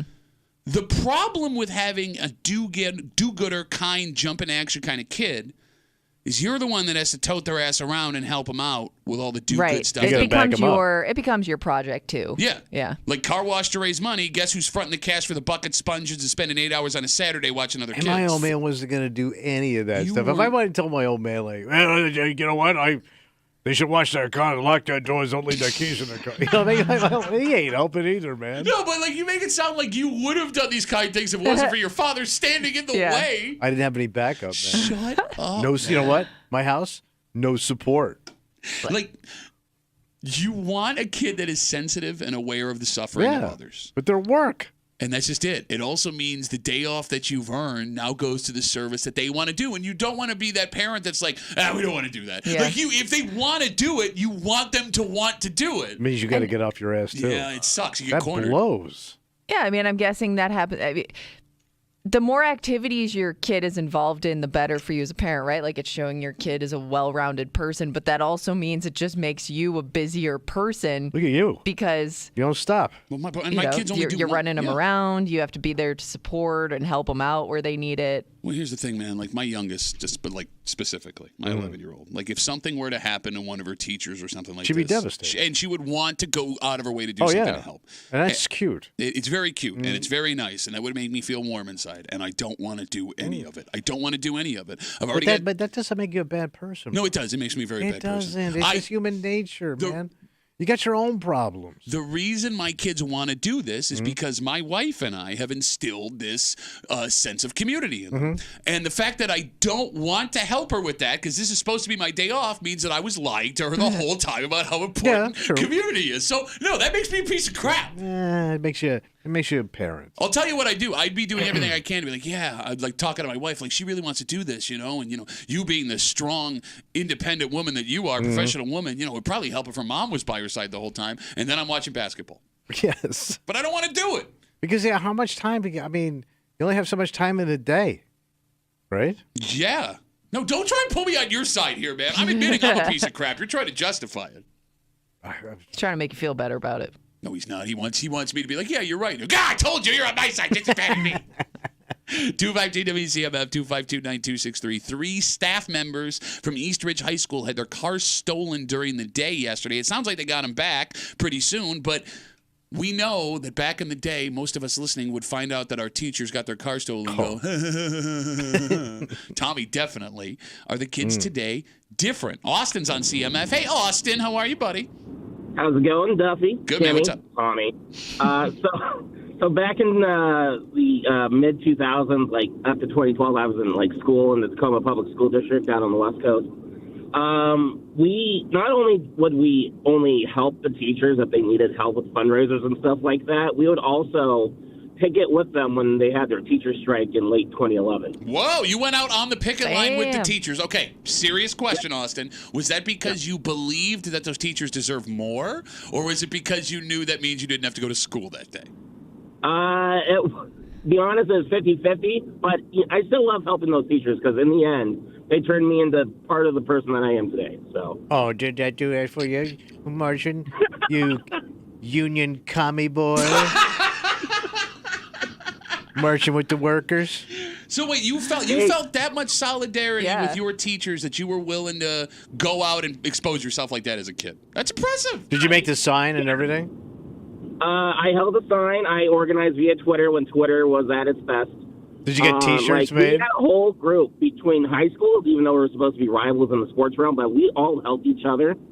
and it was a great community over there. So why do you listen to this crap? Because you guys entertain me, and I like I really have no idea why, but you guys are entertaining. Don't ask people why. Just let them keep listening, you idiot. Shut Soft up. ass union boy.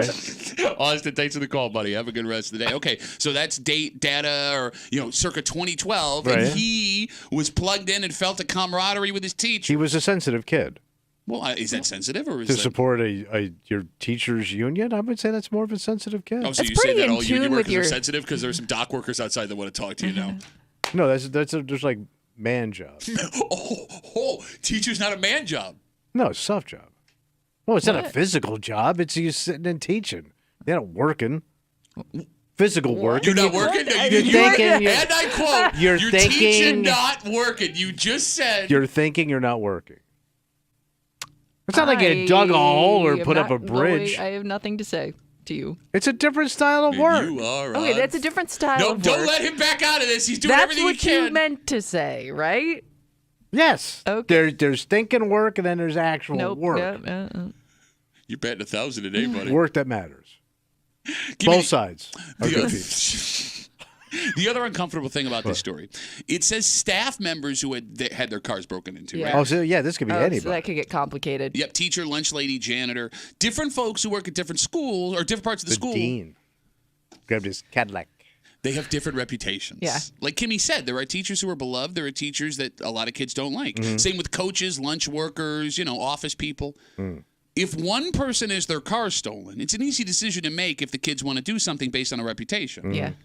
What if in this case, it was someone beloved who was messed with and someone who wasn't so beloved? Yeah. Because if you do something for one person, Yeah. you kind of have to do You it got to for... include everybody. No, you'd have to. Like, it would look really bad if the kids at the school wanted to go out of their way for one of the 3 people that had their cars broken into, unless that's just how life goes. That would be pretty Yeah, insulting. it would. So but you're laughing about it.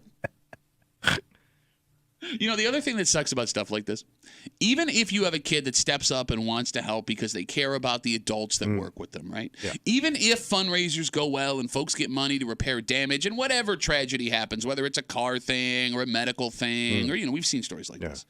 And even if everyone's happy at the end, you're still going to get dicks that don't think teachers and staff members deserve it, lest we not forget what happened to that bus driver in Greece who was bullied in that viral video all those years ago. Oh yeah. She got almost $1 million on GoFundMe. Yeah, over $1 million. Yeah. Now, this woman did not ask for a thing. No, it wasn't international. Yeah. She was unaware that she was being filmed. It's like the first time I'd ever heard of like a GoFundMe style campaign. Yes, and it was a remarkable story. Like what that woman went through moved so many people that she had over $1 million in cash just for her.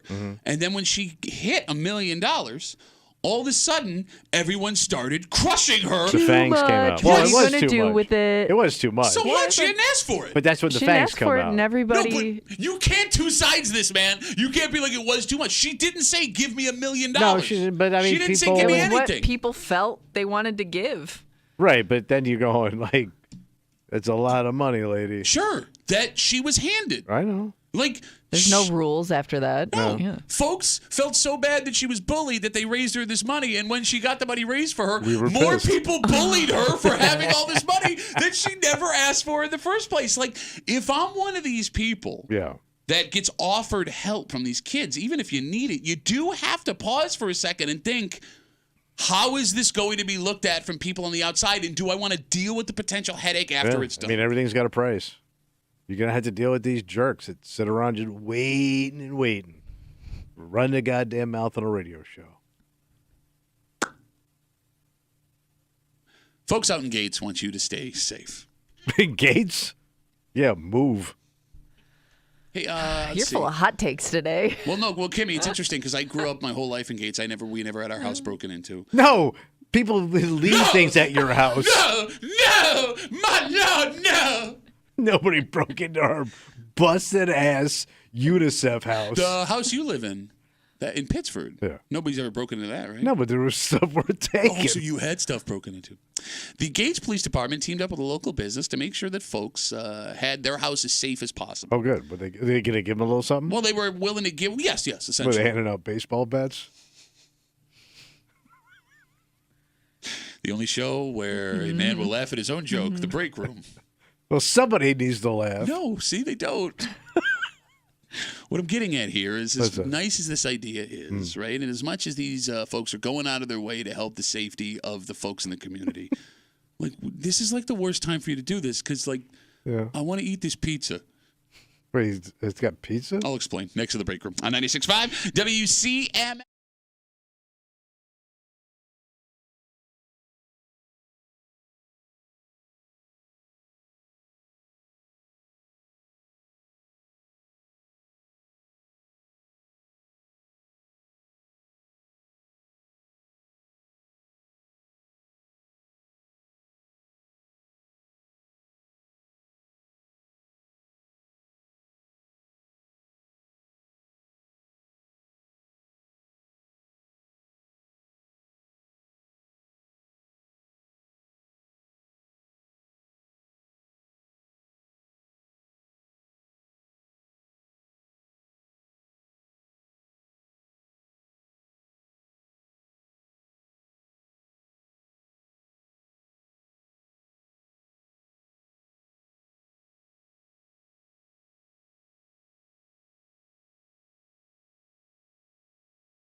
So on one hand, this is really great. It's good community engagement for the police department. You're helping people out who may feel unsafe based on watching news stories all the time. Okay. I mean, it's a good thing. But on the other hand, look, man, the fact that you came with this person lets you know that I already had plans.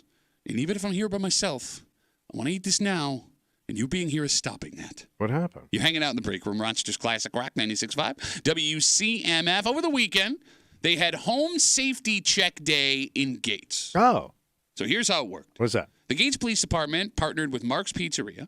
They set up tables at some locations there in town with information on home safety, inspections, recruitment for the police department, all that stuff. Yeah. And on top of that, it looks like members of the Gates Police Department were riding along with the Mark's delivery drivers, offering home safety inspections to people that ordered pizza. So they knock on the door with the pizza, and the cop's there, and they go, "Hey man, if you'd like, we can give you a home safety inspection like right now." Oh, Gates. What? Man. What's the problem? Yeah, I just got to go inside and flush some stuff. So the cop's going to come into your house. Well, you would have to invite them in. Right. But what if you're not thinking, man? Okay, bro. What if you got something a little illegal on that coffee table? Shut. That's not what I'm getting at, you idiot. It's Gates, bro. What about it's Every Gates, bro? coffee table in Gates has a street value of over $2,000. So what happened?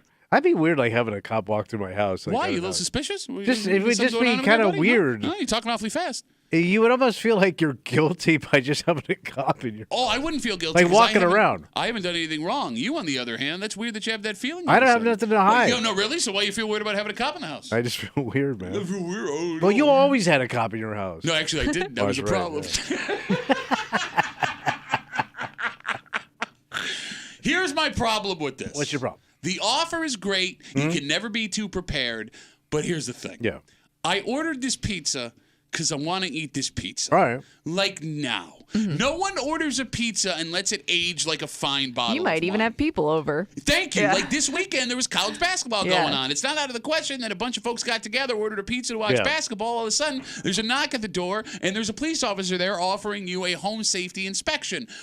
I don't want that, but I also don't want to be a dick to this police officer who's volunteering. Not because I'm scared of them. No. I'm just saying. I just, they're offering to do this free Do thing. you have to offer the cop a slice of pizza? Okay, I will say this. Because they can take a slice of pizza, right? Yeah, that, according to the Supreme Court case of Pizza versus Ferguson in 1963. It's a deep cut. Anywho, what I'm getting at, if you ever offer a police officer any food, they're gonna take it. Yeah. Just so you know. Why would you? Just so you know. It's like if you It's give a mouse hot a pie. cookie. Yes, no, kind of actually, thing. yeah, that book He's also is- going to want a soda to go with it. It's exactly what will happen, and I'm basing this on growing up around cops my whole life. Yeah. If you offer my dad anything that he can ingest, and even things that sometimes aren't edible, he will take it and he will eat it. Okay. I watched him eat a whole couch cushion one time. Like, bro, this is the worst possible time delivering a pizza for you to offer me this thing. NCAA going on. I have to take it. I have to let you walk through my house. I do appreciate the work that you're doing, but I wouldn't feel comfortable eating pizza while you're in there. I also have to walk around with you, I'd assume, so you can point out the things that, that are dangerous or wide open or whatever. and I don't know how long this thing's going to take, Could right? take a few minutes. Right? And then, I would feel like I'd have to offer you some kind of food. Or we ordered enough pizza just for the people here in the house. I wouldn't feel comfortable walking around the house with a slice of pizza, watching, pretty dangerous. Yeah. Thank you. Yeah. Short-sighted. It's a short-sighted move. Good intentions, poor execution. Okay. I don't like it. Would you let that cop in even if you didn't want the cop in your house? Because you sound like you don't want the cop in your house. It would just feel awkward. So you don't want the cop in your house. I would invite him in. But only because you felt you had to. Yes. Yeah. Like, you realize Yeah, how... it's more awkward to say no, thank you, than to just let's make this quick. Because I also don't want him to find things out that are going to cost me money. Like, let's say they go, "Oh, that needs to be fixed. You need a new one of these," and all of a sudden that walkthrough just cost me $1,200. Okay. Because that would also suck. Yeah, but here's the thing. It's not like the police department's going to try and sell you anything. No, but now you've just pointed out to my wife that our house is unsafe and this is what needs to be fixed. So guess what goes to the top of the list? Okay. What, you don't want to keep your wife safe? Yeah, safe enough. You ain't keeping her safe. There's always a little risk, baby, in this world. Look, man, if someone breaks in, you ain't doing nothing. What are you going to do, nibble on their ankles? Like, you should be the one that's willing to spend the money. No, I just need a gun. You don't need a gun. Every guy needs a gun. We did back in the old days. 252-WCMF, 252-9263. The Gates Police Department over the weekend partnered with Mark's Pizzeria. They were doing home safety check day, and it looks like, based on the story, some Gates police officers were going with Mark's Pizza drivers to people's homes as they were delivering pizzas, offering them home safety checks, which in theory is a great idea. Yeah. Except you're coming with a pizza, man. We're going to eat the pizza. I might got stuff going on here where I want to eat my pizza, but I don't want to be rude and be like, not right now. You want to come back? Could we schedule another time for you to come back so I can eat my pizza so you could please leave me alone with my pizza? 252-WCMF, 252-9263. Let's talk to Chuck. Hey, Chucky, what's going on, buddy? What's up, guys? I was thinking, how about the delivery kid that's going to be working there? Like, he's got to have a cop get in his car and stuff. Like, I would be more concerned about these Mark's Pizzeria. Like, I'd be like, oh, my God, I got to have this guy get in my car. Mark, or I'm sorry, Chuck. What about any story you've ever heard about a pizza delivery driver would lead you to believe they'd be nervous about what they have in their car? Why? Because every pizza delivery kid there's out there smokes weed like That was a crazy in their joke, car. Chuck. Okay, just try and stay with the show, Chuck. We're trying to move fast here. I'm sorry, I didn't hear you guys. You're fine. No worries. So here's the thing. How about you have like a dad that you don't want in the car too? Like you didn't stop all the way. Yeah, no, you definitely have to observe every single traffic law if the cop is in the car with you. It's like the worst case scenario for any delivery kid. You know, I mean, I wouldn't want it in my car. I wouldn't want them to see anything in the car. Like, talk about going in the house. How about just having the guy that wants to work get the tip, get out of there? Do you have to split your tips with the cop?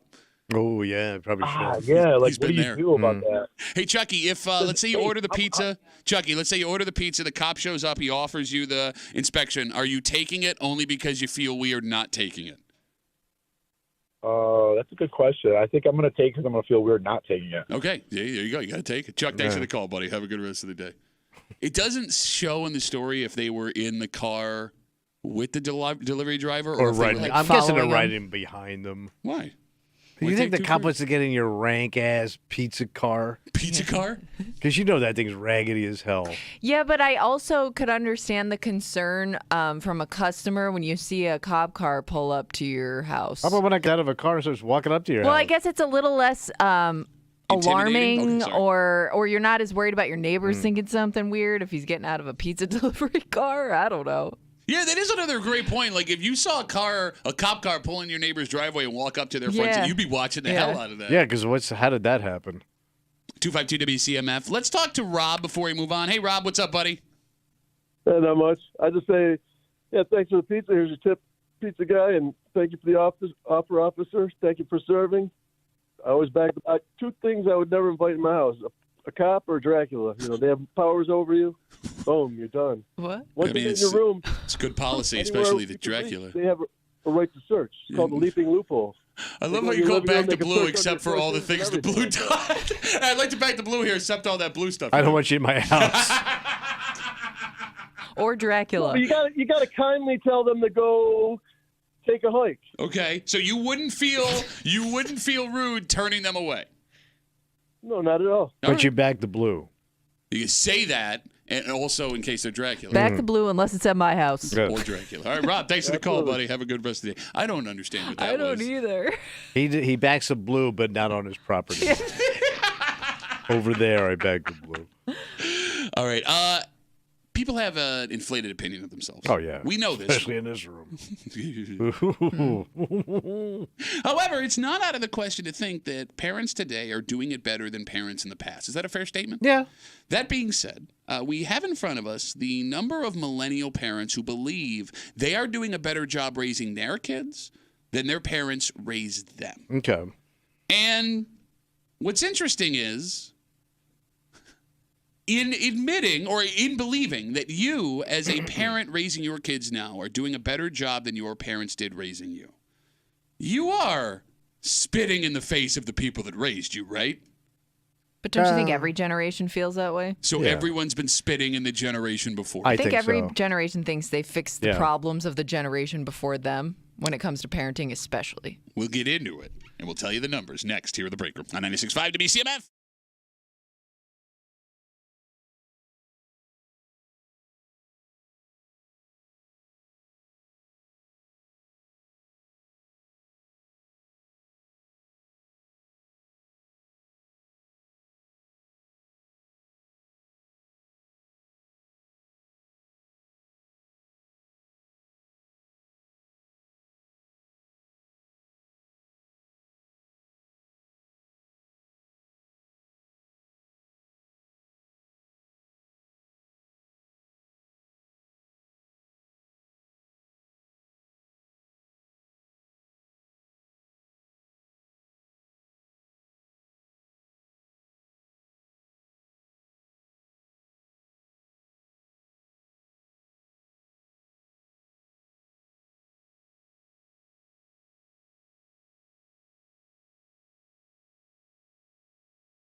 You want what's best for your kid. Sure. Big part of that is how you raise your kid. Mm-hmm. You want to do a better job than people that came before you. A good child. Yeah. Now, the good news. Good news. A big chunk of folks believe they are doing exactly that. Mm. The bad news, so did the folks in the past. Yeah.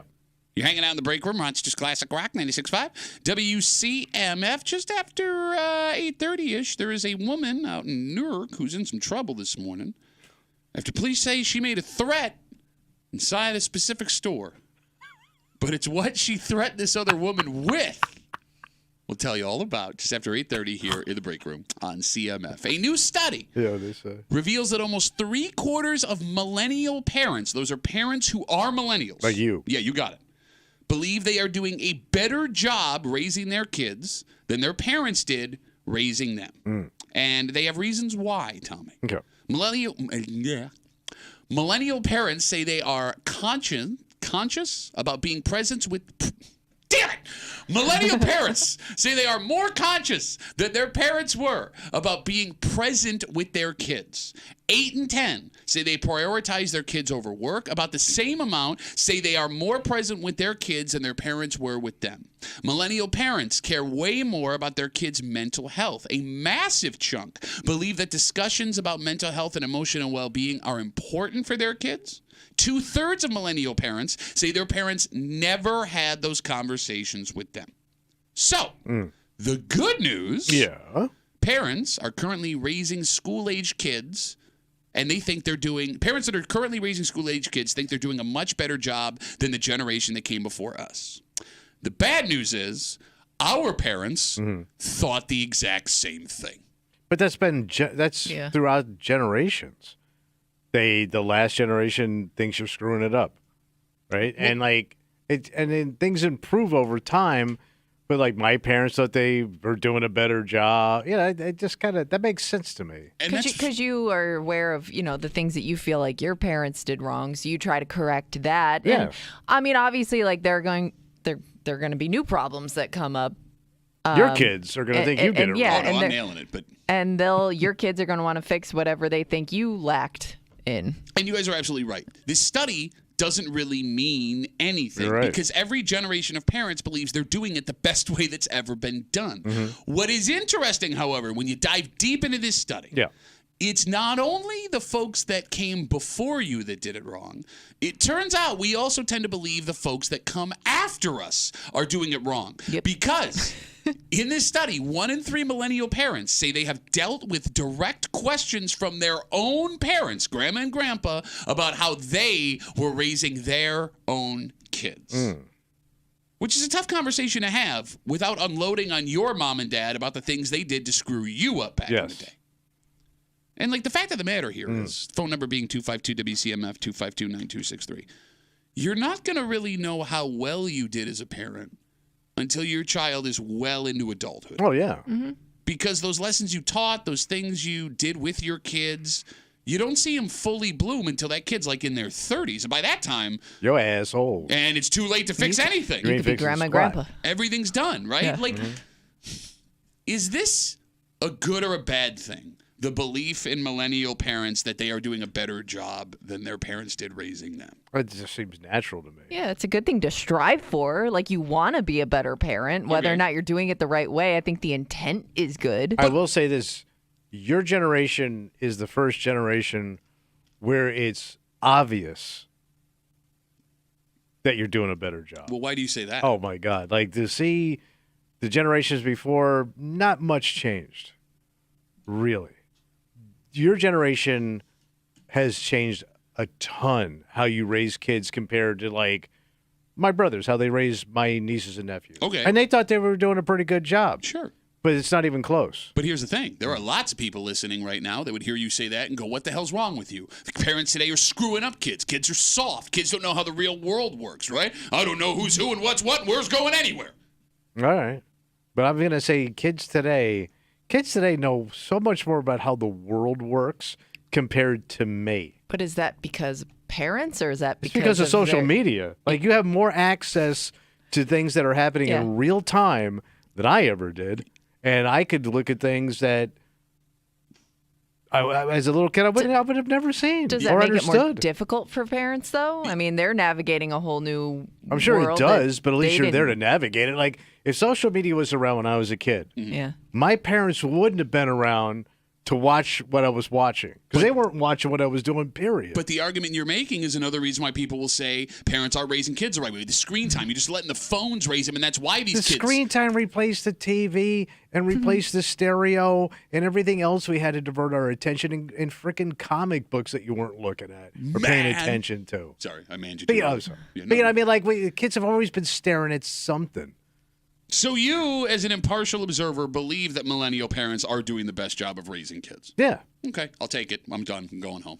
I mean, it's just obvious. I can't argue against it. Well, What would my argument be? Well, I don't know because You're too kind to your kids and you're not whipping them with shame and guilt?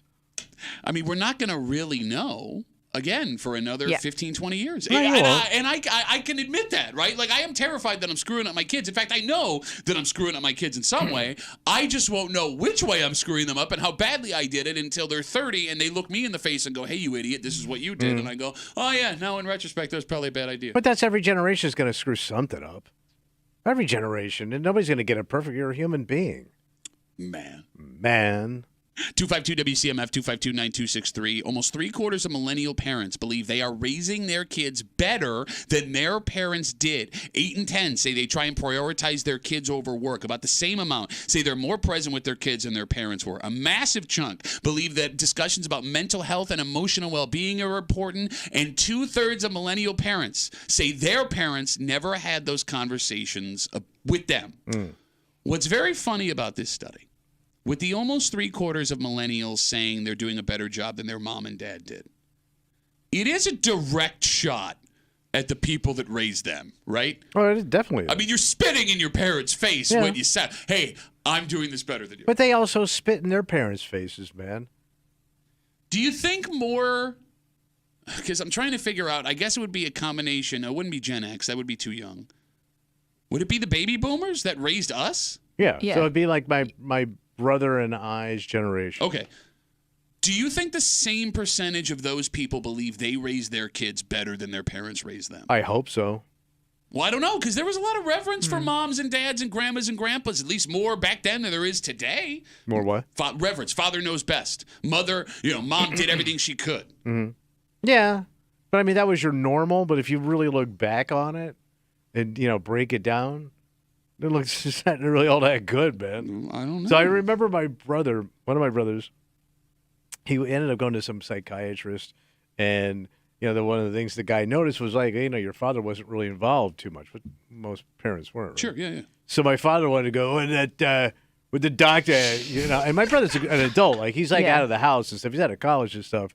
And he goes, you didn't spend enough time with me. Basically, he tells him, like, you never really hugged me, you never really read to me or anything.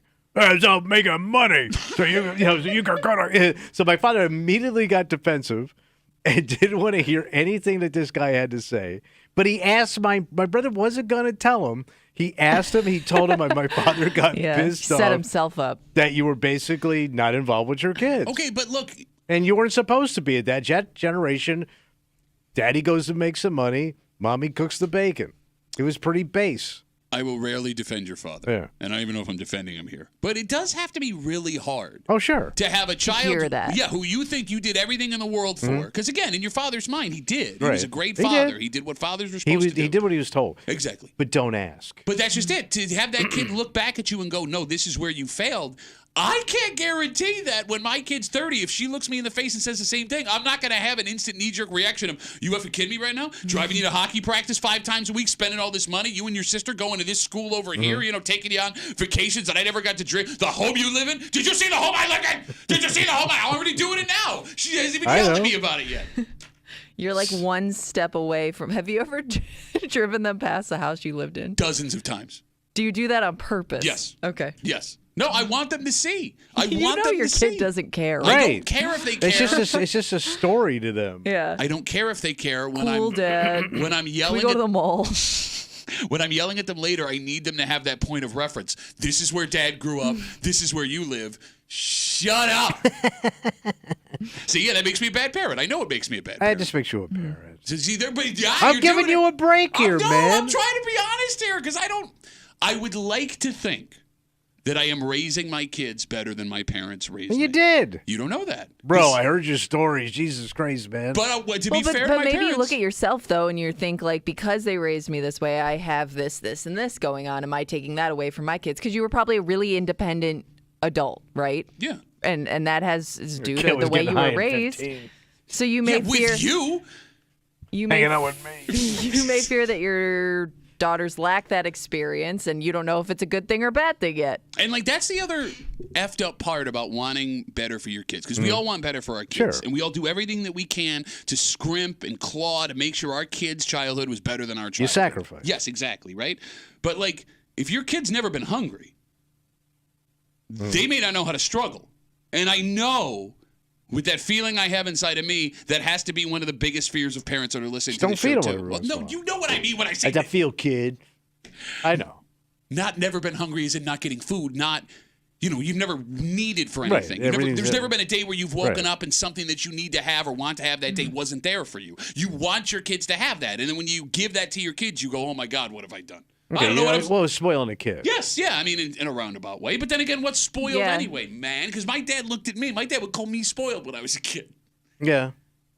Compared to, I don't know how he was raised. That's what I mean. I mean, he And- probably came up from a pretty strict Irish household. Well, his parents were some of the first parents, like in Rochester, to get a divorce. So Really? Yes. So we always held that over my head. You have two parents that stayed together up until a certain point where you couldn't say that anymore. But that's what I mean, man. Like, my father looked at his childhood as harder than mine. I don't know if that's true. Yeah. I look at my childhood as harder than my kids. Oh, it obviously is. Okay, but then again, I don't know what kind of stuff my kids are going through with friends at school and how they see the world. But I guess, like you said, nice house, nice clothes, everything you want is here type of thing. Yeah, the emotional stuff you can't control, but the material stuff, yeah, you definitely got it covered. So, like, the funniest part about this study, again, 3/4 of millennials believe they are raising their kids better than their parents raised them. Every generation believes they're doing a better job. Yeah. We've talked about this, right? So 20 years from now, Oh. if my girls have their own kids, they're going to say the same thing that I'm saying about my parents now. And here's the thing. We might all be right. Because it's very possible that my parents did a better job than their parents did. And that I'm doing a better job than my parents did. And that my kids will take the information that they got from me and do a better job than I will. Like, it's possible. Yeah. Evolution of parenting. Yes, Well, that it is. everybody Yeah. is actually doing a better job than the generation that came before it, just because the world changes and you start to understand what people need in that moment, not what we think things should be done. But the gap Right. between like a parent and a kid is closing compared to like my dad and me and his father and him that didn't understand anything compared to what was going on with that kid. Like my grandfather didn't understand what it was the 1930s and 40s. Sure. You know what I mean? They didn't understand each other. And my father didn't understand his kids and didn't have any interest in it. Yeah, but here's the thing. You sit here all progressive this morning going, yeah, man, you understand the kids better. You're in tune with your kids. Yeah. And Again, trying to give you see how hard it is to throw a compliment around this room? no, but here's It's like trying to throw around a manhole cover. here's the problem. Because this That's the thing summer, in the street. This summer, Kimmy, there will be a couple stories of parents getting in trouble where kids were drinking at a house or like mom and dad took them to a concert and this, that, and the other thing. And you go, see, problem with this generation, they want to be friends with their Well, kids. you Right, got I to think- set boundaries. I think the fear is it goes too far the other way. Well, you need and then you gotta everything go back the other way. Right. No, everything. No, you don't have to. It doesn't have to be that dramatic a swing. You just need boundaries. Okay. Logical boundaries. So be friends with your kids, but don't be friends with your Don't kids. pound beers with them at the Skinnerd show. Again, what were you doing in your 40s with a 15-year-old kid at a bar? I was pounding beers at the comedy club. While we were playing Skinner. Ooh, that smell. That was just when your mom walked in. 252 Jesus WCMF. Christ, I bought you a drink. 252-9263. Didn't even have to do that with your mom.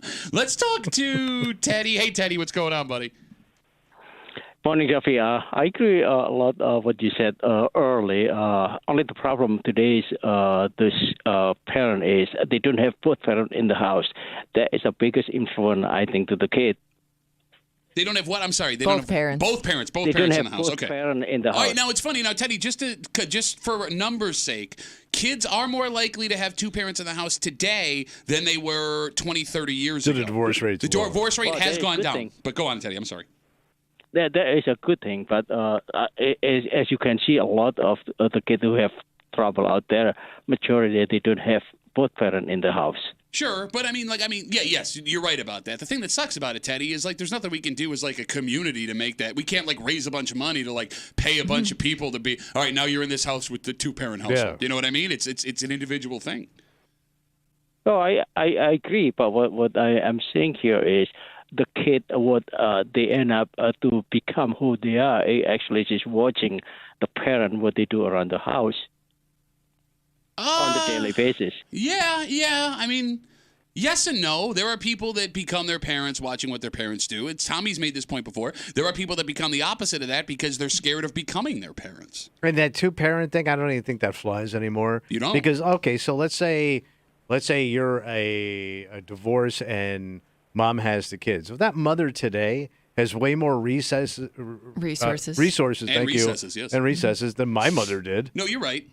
I mean, it's still difficult. It's difficult, but it's not even close compared to 50, 60 years ago, where my old man would be on the hook for maybe $25 a month in child support. That was a lot of money back then. And by the way, if they didn't pay it, they probably didn't even track them down. How would they? Didn't you say you watch guys get arrested for not paying $25? Yeah. So the cops would come in and arrest guys at work, and they had to do weekends. Hey, Teddy, now that your kids are adults. Well, he's a tiger dad. He's one of them tigers. Yes. Dads. Well, now that they're adults, do you look back at the kids they become, put your hands behind your head, and go, I was a good dad?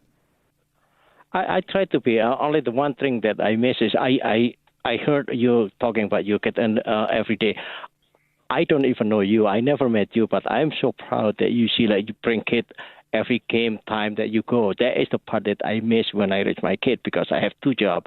I left home like 5:30 in the morning. I didn't get home till 11:30, 12 o'clock. That is I think that I regret it. I told my kid on the weekly basis when I see them, I say only I regret that I have is I didn't spend enough time with you guys when they were kids.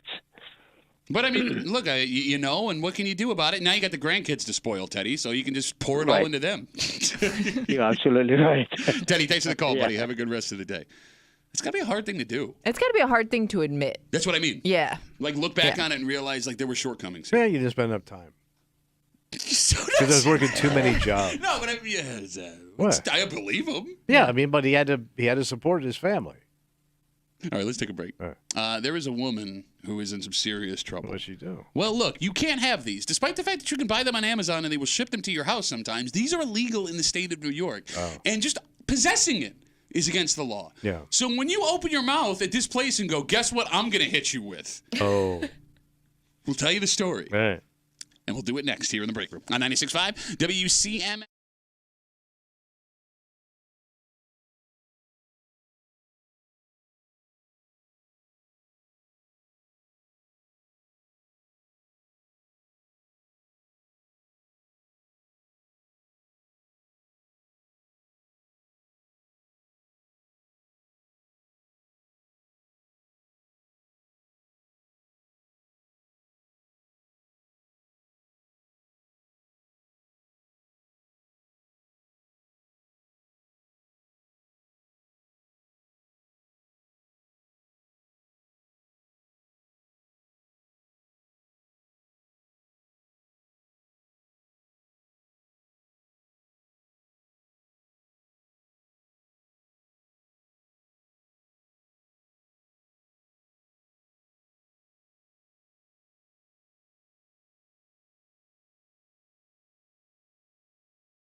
you never know who you're going to come across on a daily basis. Well, sure. And how their reaction to different things will be. For example, there's a woman from our area who's in serious trouble after an alleged threat she made in the last place you'd think. And this threat isn't just any run-of-the-mill, I'm going to get you. Yes. If the allegations are true, she had a plan. Okay. You're hanging out in the break room. Rochester's Classic Rock 96.5. WCMF. We're about half an hour away from everyone's favorite break room game. Oh, boy. Get those minds a-working. Where they whining? Coming up just after 9 o'clock here in the break room on CMF. A 48-year-old woman was arrested after an incident at the Walmart. The Walmart? In Newark. Okay, that's a big one. One of the big Walmarts. Big old super. Authorities say that this woman is facing charges of menacing after she threatened to taser another woman at the store. Oh, yeah. Now, we don't have a ton of details, but what we don't have in details may actually give us some insight into allegedly what happened. Okay. So she's not facing charges of shoplifting or anything like that. It also doesn't say that she threatened an employee of the store. Now, that's not to say that didn't happen, but the way the story reads in the Finger Lakes Daily News, Tommy, it sure seems like the allegations have her threatening to tase another customer. Okay. What the hell could have happened between two women at a Walmart just shopping next to each other where one would threaten to tase the other? Were they both reaching for the last bag of Malta-Meal? Okay. You could have just been rude to me, and then we exchanged words. And then I'm going to tase you? Tase you. I mean, think about the jump you would be from rude, how you tase? bitch, to I'm going to tase. Like that, there's a gap there. A reasonable gap. Okay. Right? What makes the story even funnier, the woman accused of the taser threat was not arrested until she got back to her home. Oh. So they followed her. Or they figured out where she lived, had a license plate, I don't know. State police showed up, they knocked on her door, and they arrested her, which means if her neighbors were home, they got a front row seat to whatever happened there. Oh, yeah, you got a nice show. So the 48-year-old woman will answer for the menacing charges in the Newark Village Court at a later date. There's another interesting part of the story here, Tom. Yeah. There is nothing in here that says she took out the taser or showed it to anyone. Oh, she didn't even brandish it, maybe. So she may not have had it on her. I guess it's out of the question. Potentially. Yeah, it's not out of the question. She didn't even have a taser on her when it went down. And for those wondering, we discovered, Kimmy, a couple months ago, that tasers are illegal in the state of New York. Was it tasers that were illegal? Can we Google again? I thought we were all like, oh, look at A that. taser and a stun gun are two different things. Yes. I think, yeah. Cops have stun gun? Well, some cops also have tasers, I think. Because it looks like it's holstered, like got a handle on it. Almost Well, looks like a pistol. No, you can have a taser. You can have a taser. Yes, it's legal for citizen use. Maybe the stun gun is what we're thinking of. Okay. My apologies there. All right. Or unless they're the same thing. I don't know. 252-WCMF, 252-9263. Would you take a 48-year-old woman threatening to tase you seriously? Oh, yeah. That's a dangerous age. What do you mean by that? She could be crazy. Well, anybody can be crazy. She crazy. Why is she She crazy? could be 48 is a crazy age for women because they're going through the changes. There's some chemical stuff going on that to this day we don't understand. At 48? 48? Why 48 is the most dangerous age for women. Shut up. I'd be much more afraid of a 48-year-old guy than a 48-year-old woman. That guy's fine. What do you mean at 4? I knew You can would. negotiate with that guy. You can talk to him. You're going to negotiate as he's threatening to taser you. Kimmy, would you take a taser threat from a 48-year-old woman seriously? 48. Yes. Yeah, she's with me on this. Okay. Well, I just think Crazy mama. Well, because taser is the perfect weapon to use where I would think you actually have it.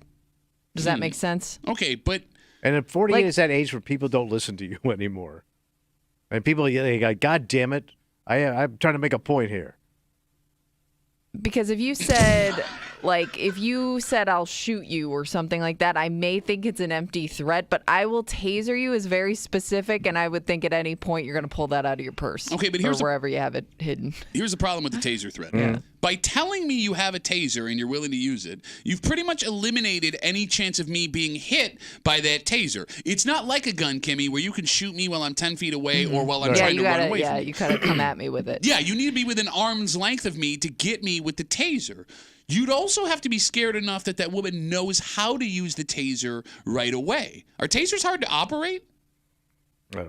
I've never used a So taser. taser, do I have to hold it on you? You got to touch him with it. Yeah. Right. Gah! Doesn't It's seem almost like it's very it would difficult. almost be like a stabbing motion to get it to you. I would think so. Yep. All right. Right?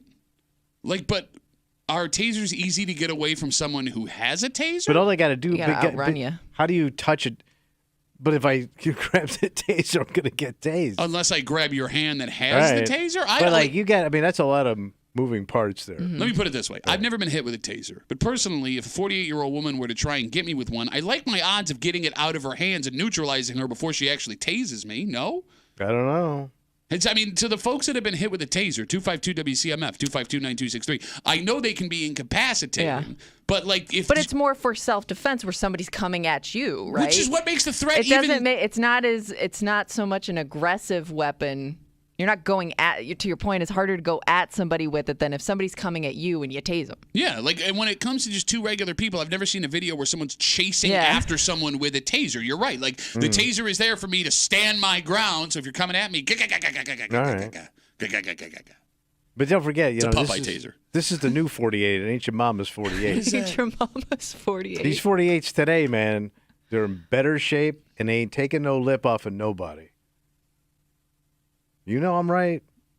She may have trained with that taser. 252-WCMF, 25. Do they have taser training courses? You could probably look it on YouTube, like how to defend yourself with a taser. There's lots of things I can look at on YouTube. It doesn't mean I know how to do it when I'm done watching No, it. you can learn how. YouTube, you can learn anything. 252-WCMF, 252-9263. A 48-year-old woman has been arrested, charged with menacing after police say she threatened another woman at the Newark Walmart with a taser. She made it back to her house, according to police, before they found her and arrested her. She will have a court date in the village upcoming. There is official taser training, self-defense, yes. Okay. Yeah. Yep. Does that come with a taser? I would assume. It might come, yeah, like a little video you watch. What's my and your taser.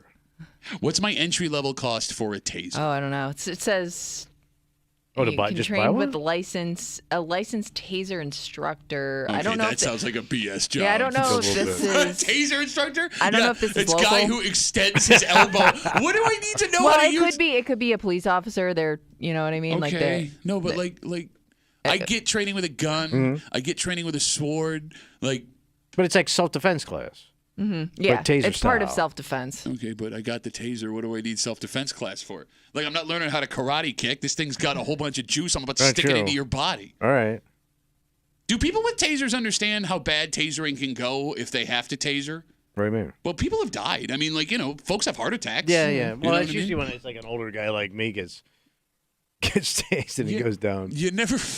I love how you're laughing at the thought of you dying, like the rest of us were in our heads trying to be polite. No, I mean, like, you don't know what medical stuff people are going Well, through. that's true. Right? Like, That's true. You give a guy a heart attack. Yeah, and you could hit someone with it, and all of a sudden something goes terribly wrong, and you killed someone in the Walmart because you were arguing over the But last. you didn't intend to. So what? You still manslaughter. You can Yeah. still do 10 years in prison for that And you still like have to live with the fact that you killed somebody. with a taser. Yeah. That's wearing a world's greatest grandpa shirt. Which bursts into flames when you Top Papa. You ain't no Top Papa. hit. Kimmy, can you Google what an entry level taser will cost? Because if there's one thing, Couple we- $100. Entry level taser, what? Just will how much a cost. taser Oh, is. I don't think okay, it's. I think it's like $20. Wait, they're that cheap? I think it's just like a battery, isn't it? I want something a little bit more sturdy than a $20 taser. $10. $10. $10? You could buy a taser? You can get one for as low as $10. It's just electricity. You're not buying bullets for the thing. Damn. I didn't realize they were so cheap. But there's some that are like $300. That's an assault taser. Okay, but that's what I love these things too, right? Like, I don't know if the $10 taser is going to do the same job as the $300 taser, but because that taser costs $300, I want that taser. I do too. I haven't even seen what it looks like, but I'm assuming it's a much cooler looking, better taser. I hope so for $300. But we don't know. Again, it's just electricity. That's how stupid we are. $10? No, I want to spend $300 on my taser. There's one with it's a 2-in-1 stun gun and flashlight with holster for $25. With holster? Yes. It says 2-in-1 stun gun and flashlight with belt That's holster. gotta be junk. That has to be junk. I don't know. That sounds like you're gonna like shock yourself just trying to get it out of the holster. Does a stun gun, is that the one that like shoots projectiles out, or do I have to touch you with that too? I think that it looks more like a gun, so maybe it shoots something. Okay. That one's illegal, right? No. No, I thought you think said it's stun under the guns were- same. It's under the same branch as a taser. How's that okay to own? Well, I mean, it's safer than. I mean, it's a better self-defense than a gun. I mean, I guess. Because they make those new guns now that don't shoot bullets, but they shoot rubber bullets, or they shoot like things that they do the same thing as a stun gun does. Okay, but like here, just walk with me here, No. right? Like, if I get a gun, Like a non-lethal weapon. I understand what you're saying. If I get a gun, You have those two confused too. okay, Stun guns are the ones that you hit with Oh. that you have to be within arm's reach of. Okay. A taser is designed to be fired from a distance. oh, That's so what it shoots taser like would. that Okay, so thing. this woman was threatening this other person with something she could shoot at them from a distance. So it like shoots out like a line out to him, right? And then, Yeah. Okay, I get what you're saying. Yeah, it's like you caught the world's most electrified fish. No, but like, okay, walk through this. You're right. Like, a gun is a hell of a lot more responsibility, right? And it's a more dangerous weapon to have for self-defense. But one, I have to be background cleared to get it, and I have to have training to carry that gun around, right? So like, there's the installed responsibility. I don't need that for a taser or a stun gun, right? But I mean, if you're a woman, you like to jog or walk in the park and stuff like that. Or cook your meat right there. Oh my God, how nice is that? You warm something up, you don't need the microwave. But you just said you would take the threat of a taser of a 48-year-old woman seriously. I would, Right? but I'm also a pansy. Okay, no, but I'm out walking around Pansy Park. I didn't realize she could shoot me from across away. Look with at this. that. Okay, so now that I know that, now I'm more scared. Beware the 48. But the point I'm making is she doesn't have she doesn't have to have training in this stun gun. She may have never even used it before. Yeah. Right? I mean, it's like buying a Bic lighter. 252 WCMF. Apparently, all the things we're saying have been wrong. When has that ever happened here in the break room? Redneck's on CMF. Hey, Redneck, what's up, buddy? Good morning, fellas. How is it you just had a conversation about kids knowing more nowadays than what they did back in the day, but you two adults can't even figure out what a taser and a stun gun is? I've never had one. Why would I? It sounds like in the end, it kind of does the same thing. Because it's right there on Google, man. You make Kimmy do all the legwork. Well, yeah, because we're trying to concentrate on thinking and talking at the same time. It's not easy, Redneck. You try it. We're doing the research, Redneck. We're Believe doing me, the research come in the over to moment. my house on a weekend sometime. We'll play hot potato with my taser. Okay, why do you have a taser? Well, he's Sounds a redneck. like just for the fun of it. Proficient. Exactly. That's exactly. I have 5 of them, and they are awesomely fun. Okay, Why do you need 5? You're proving my point I just made, Redneck. Do they all do different hey. things? Well, one's like a flashlight taser type deal, and the rest of In case you them are wanna do it just in the little dark. handheld. Well, they all have flashlights, but there's an on switch, and then you push it farther for the flashlight, and then you push it farther for the taser.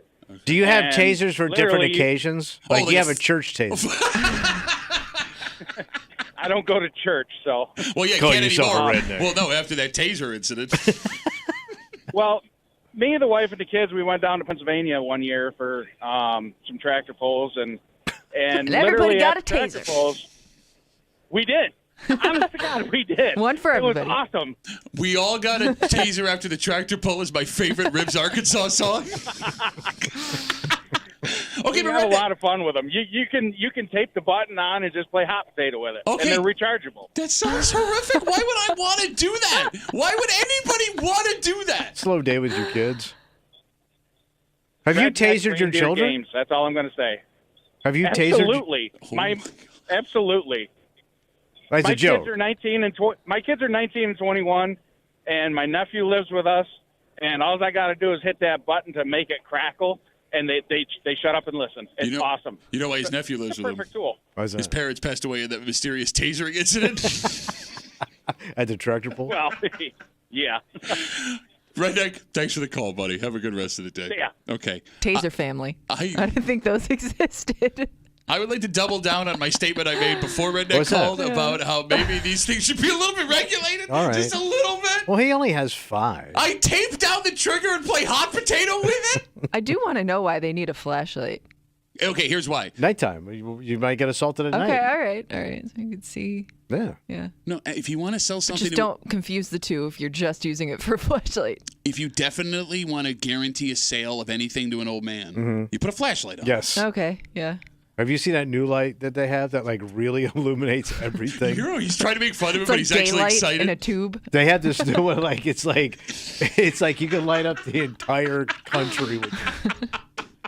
You can make your own eclipse. And they always show you like the guys in your backyard as soon as you put the flashlight. I was like, whoa! Oh, I didn't expect it to be that bright. And then you run away and he's in dress clothes, like nice dress clothes.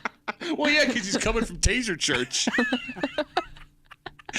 Tommy, I got some scary news, man. Whatever. Well, we've talked about the price of everything increasing. Too damn high. You go out to dinner, it costs too much money. You go out to get your groceries, it costs too much money. But throughout this entire ordeal, there has been one food that has stayed consistently the same price. Is it the one we always complain about? Oh, yeah. And it doesn't make any sense. Yeah, I know. Well, we find out why? No. We're finally getting to a point where even these aren't safe Wait, they're going up? We'll tell you the story. And we'll do it next here in the break room on 96.5 WCMF.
It's official, man. What happened? After today, Mhm. absolutely everything has now been touched by rising prices. Damn it. You're hanging out in the break room. Well, that's just Classic Rock 96.5 WCMF. We're just a couple minutes away from everyone's favorite break room game, Where They Whining makes its triumphant return into a non-sick break room, and we'll get it for you here just a little while on CMF. So since COVID hit, we've all seen an increase in our grocery bills. Oh, it's too damn hot. We've seen an increase in how much we're spending when we go out to Yep. eat. And it seems like everywhere you looked, prices were higher. But that was with the exception of a single product at the grocery store. Because no matter how high the prices got at anything else, as they went up and down and up and down and up and COVID, down. everything. Yeah. The price of bananas stayed the same. Yes. Ridiculously low. And it's not like they grow locally. They come from far away. And you and I, we're both big banana guys. We do a daily banana, right? We couldn't figure out why. No. We couldn't figure out how. 49 cents a pound. Doesn't make any sense. Well, I got some bad news. What happened? Trader Joe's has just raised banana prices for the first time in 23 years. You're kidding me. I am not. So what are they going up to? So Trader Joe's traditionally sold bananas individually. They didn't sell them by the pound. They would sell them per banana at 19 cents per banana. Now they have raised the price to 23 cents a banana. That's a little bit of a jump. Tommy, that's a 21% banana increase. I was going to say that. Yeah. Inflation has finally gotten to bananas. But how? Because we've had inflation for all those years and it didn't touch bananas. Bananas been standing strong. Tommy, I'm not an economist. I don't know what the inner workings of the banana game is, but I do know that I'm now expecting to walk into Wegmans and see that chalked up 49 cents a pound. You never know, but they may hold them down because they've been held down this long, and they sell them by the pound, not by the banana. It's interesting, too, that bananas have held strong for so long because they're not easy to grow, right? Like, you can only grow them in very specific places. It takes forever to grow bananas, and they come from, like, Central and South America, right? Do the people who make bananas not know if you just stop growing so many bananas would be more expensive? Oh, yeah. Like, think about it that way. And if we're paying only 49 cents a banana in America, where these bananas are naturally grown, are they just free bananas 24/7? In a world of bananas. Free bananas. I would love it. Right? Like, because even here we grow apples naturally, but you can't just walk up to an apple tree and grab apples. You got to go pay and walk around a farm. And even those apples, I mean, they're less expensive than the grocery store apples, but you're still going to pay money for bushels and pecks and things like that. Well, but even if you were able to go through a banana farm and pick your own bananas, how many would you need? Like, it would last like 5 minutes, and you're like, okay, I'm done picking bananas now. I don't need a basket of bananas. No, but you know what we do? Because you're right, bananas and avocados are the foods that go the fastest. Yeah, right. Like, you're right, we would only need a couple bananas a week, Tommy. Yeah. But we would get so excited that all the bananas were free. That. We would take far too many bananas. And it is funny because avocados are expensive as hell, and especially the same part of the world, and they're like a fortune. I don't understand. Wait, do they grow bananas in Mexico? I think so. But I think most of it comes from it's like that area of the world. Okay, you're doing things now. You're saying things. I mean, you're going to argue between Mexico and Guatemala? Well, I don't know. Like, that's still pretty far apart. That's like saying Pennsylvania and New York. No, it's like saying New York and Florida. No, it's not that far. You sure? No. Bananas and other tropical fruit like pineapples are grown in the tropical regions of Africa, Latin America, the Caribbean, and the Pacific. Yeah, so that's part of Mexico. Okay, no, I understand. Some of that is part of Mexico. Yeah. I always thought like the prices were down because it was covered up for something else, or you were supporting something that they were covering. Don't make Fun fact: Hawaii is by far the largest banana producer in the United States, followed by Florida. So wait a minute, they grow bananas in Florida? Apparently. I never knew that. I never saw bananas in Florida. Is that why your mom wanted to move down there? Why is that? Just a whole bunch of bananas. A hand and a banana is all your mom ever wanted. 252 WCMF 252-9263. Shocking news here in the break room, and this one cuts us right to the core. Trader Joe's has raised their banana prices for the first time in 23 years. They have gone from 19 cents a banana to 23 cents a banana. That's a 21% increase. And now we sit and we wait and we watch the prices at Tops and Wegmans to see if they will hold strong. Come on, Wegmans. On their banana prices. Is there a price bananas could go up where you would be so upset I'm not buying bananas? So let's say let's say it doubled. to $1.08 a a pound. Or no, a 98 pound. cents. Bananas are, let's just say they cost $1 a pound. $1 a pound. That's still only that. It's Yeah, still I so could- goddamn cheap. I know, man. Like you get like 4 bananas for Because a you think pound. other fruit that you buy that costs a goddamn fortune, you don't even blink an eye at. I know what you mean, man. I know what you mean. And banana is the perfect road fruit. Wasn't that your nickname when you were doing comedy? Ladies and gentlemen, the perfect road fruit. Put your hands together for Tommy Muley. Boo. Why are they booing me? Because they heard you were coming on stage. Oh.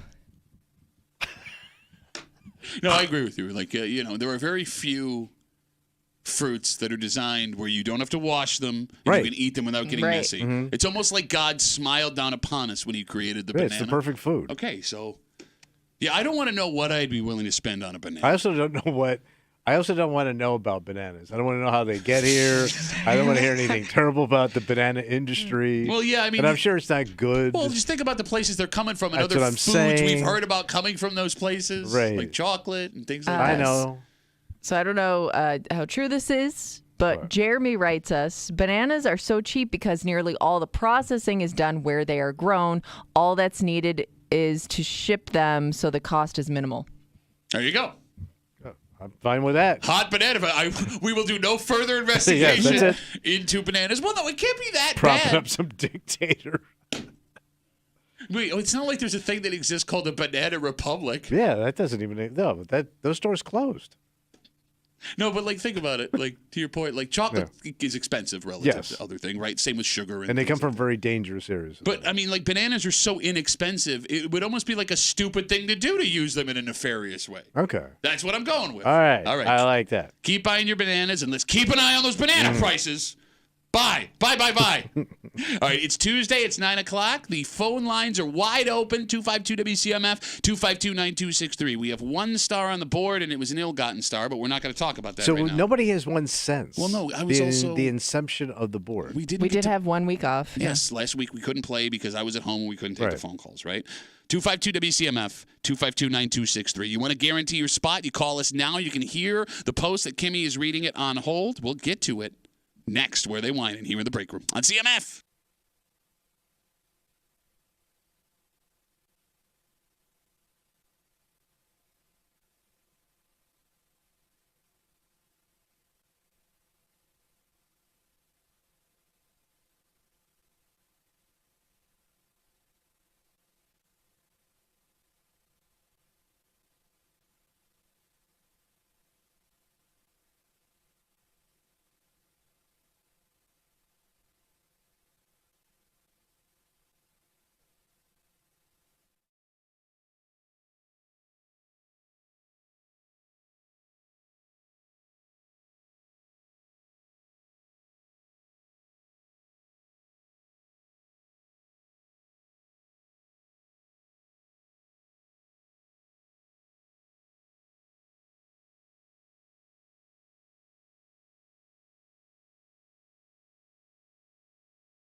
It's that time, baby. 252-WCMF, 252-9263. We got one phone line open and a post that Kimmy's going to read you. Can't wait. You're hanging out in the break room, Rochester's Classic Rock, 96.5 WCMF. After a 1-week sickness hiatus, we are back. Let's do it. Okay, so here's the thing.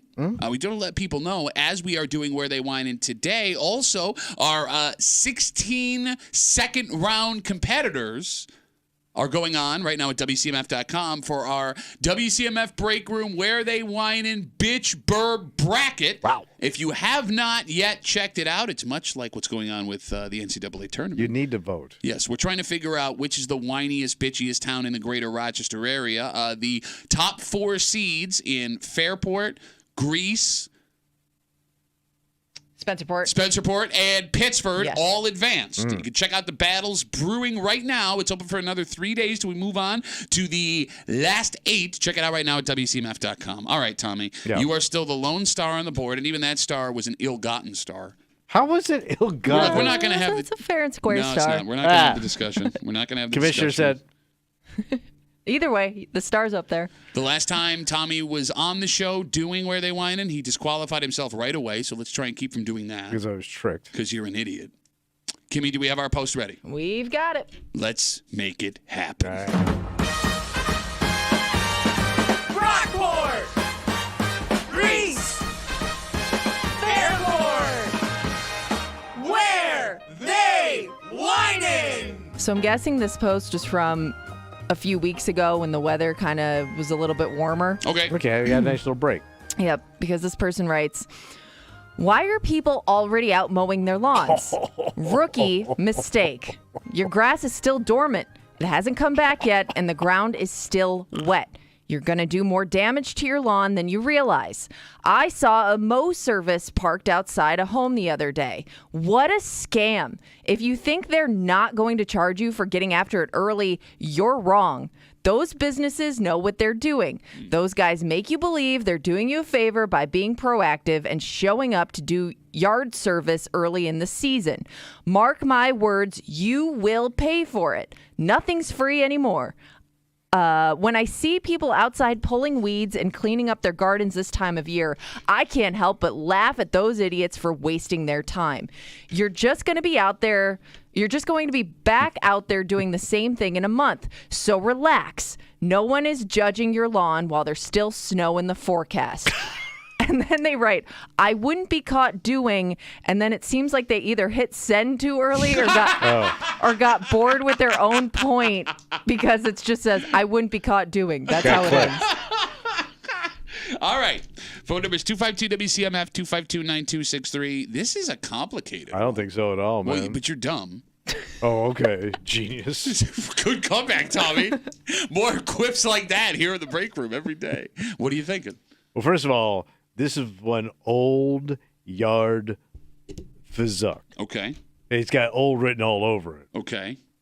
And he uses terms like dormant grass. Yeah. And overpaying for yard service. So this is a jealous old guy who's pissed off that he sees like landscapers coming into his neighborhood cutting grass. Okay, but it sounds like he's just upset with the timing, not that the landscape. No, he also doesn't like the guy. Okay. Because why would you even pay attention to that? Well, you hate the fact that guy spends more money on his yard than you do. Okay. This is a yard hater. Okay. Oh, so this is not someone who takes care of their yard despite the tips. Oh, no, that he they're takes giving care of his yard his way, but he's a yard hater. A yard hater. He hates everybody else's yard but his. Okay, gotcha.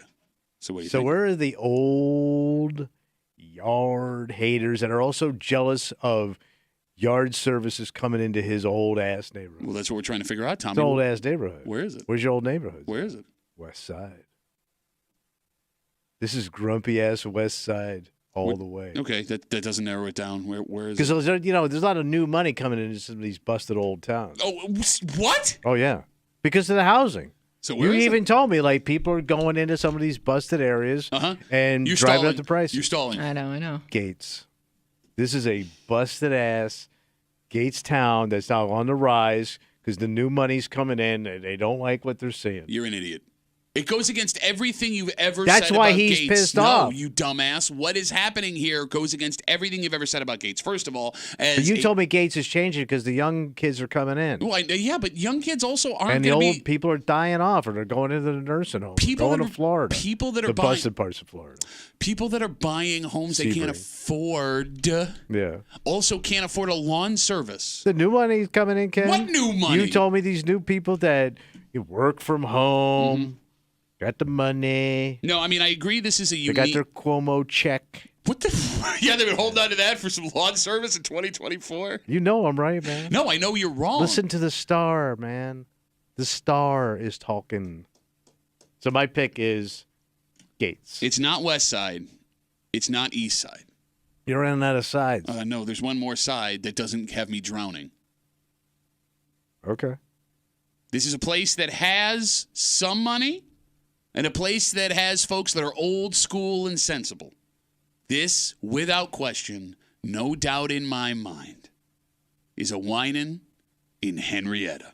Oh, you go with Southside. I'm going South What Side. money's out in Henrietta, man? I mean, ain't see no money. They got new builds out there that are prices New I builds? cannot imagine. Are you calling like where you live? Yeah, no, like some of the prices of the homes, like when I drive past them, taking my kid back from hockey practice, I can't believe what they think people are. Well, they're going to pay it. They are paying it to live in But Henrietta. you're talking way out Henrietta, damn near Rush. No, I mean they're building everywhere, man. And I'm telling you, like Henrietta is the perfect place for a situation like this because you got your old school Henrietta-ites, or I do it myself, and this is how you're supposed to do the lawn stuff. You got younger families that were able to move in because Henrietta prices. You're making the same argument I just made about Gates, but you say I'm wrong. Is an agreement like an argument? Is Same that how thing. you say? Is that how you the say agreement argument? of these two arguments means you're wrong. All right, 252 WCMF 252-9263. There is one rule and one rule. What's only. You get to pick one town. Okay. All right. If we go to you on the phones here, and you have already heard your town name, you have two options. You can hang up the phone, try again next week. No one's going to be mad. We understand. Or pick another town. Okay. If we answer the phone and you go, oh, it's good as it, but I don't want you've been disqualified, and All right. Kimmy, the commissioner, the commish, if you will. Ooh, I like it. She has all final say. 252 WCMF 252-9263. Let's kick it off with Barber. Barber, where are they whining, buddy? Morning, guys. If he wasn't sitting there in the studio, I would have almost said that Tommy wrote this letter himself. It is so him. But I'm going to go with my town, which apparently isn't good enough to whine, West Arundecoit. West Arundecoit. So you're picking Arundecoit. So, yeah, Kimmy has determined as the commissioner that Arundecoit is the town. We under both of them. Okay, Arundecoit then. I'll include the East. We'll let them whine there, too. What do you think about Arundecoit? It's not a bad pick. Oh, really? But it ain't the winner. Okay. Barber, thanks for the call, buddy. I know Have a what you're good trying rest to of the do. day. What am I trying to do? I'm just asking You're your trying to opinion. get me knocked out because you know I have a good pick. Bro, I know. I'm not But you're worried trying about to your knock me pick out the board in because any- you know Starboy is going to be raising another star. Oh, you're a mother effing Starboy? Is that what you're trying to tell me? Yeah. 252 WCMF 252-9263. Let's talk to Pete. Pete, where they whining? Oh, hold on. Pete, where they whining, buddy?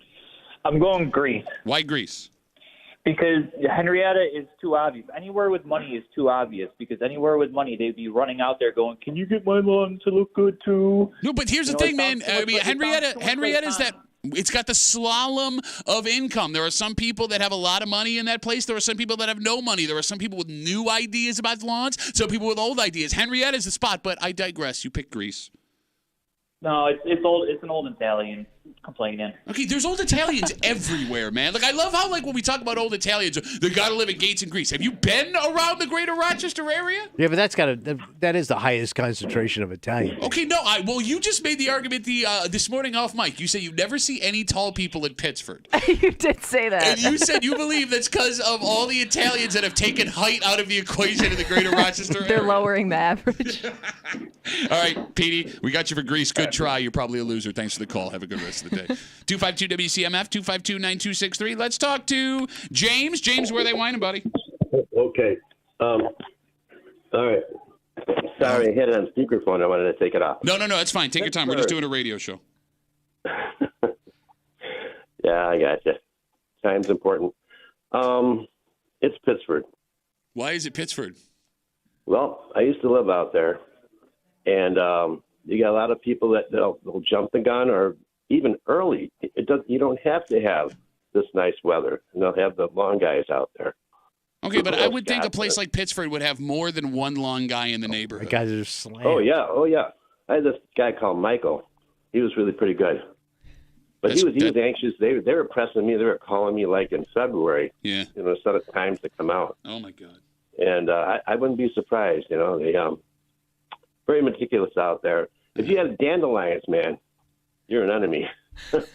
Not like this call. You're the dandelion of calls. Okay, James, I'm gonna let you go, All buddy. right, Let's hope they all don't right. spread. I'm rambling again. I'll let you go, Bye, buddy. James.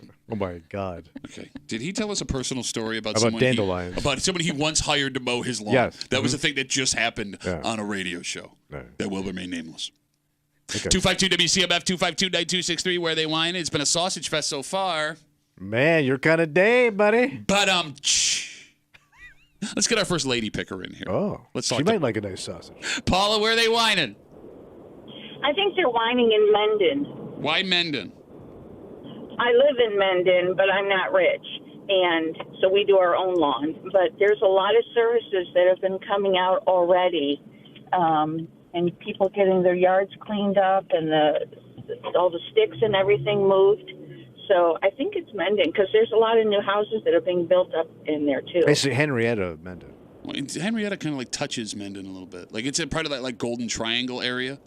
That's what they call it. They call it the Golden Triangle. It's like Henrietta, taxes, Pittsford schools, Mendon, address or something like that. Something like that. All right, Paula, we got you for Mendon. Have a good rest of the day. I hate that pick. That pick was terrible. Well, according to you, it's close to your pick. No, I know, but my pick's better because there's less money. Because Mendon I just kind of lump in with Pittsford, really. Well, no, but like again, we find out yesterday that you Pittsford folks just love like deciding something's part of your town. Like you said yesterday, everybody thinks that Eastview Mall is part of Pittsford. Nobody's ever said that. But it is. No, but it's not. It's not even close. No Pittsford, no mall. That's not. Shut up, you bitch. Y'all couldn't afford it. What are you? Who's y'all? All the job creators are in Pittsburgh. The job creators? Yes, Is that what you call grandkids of people who started businesses?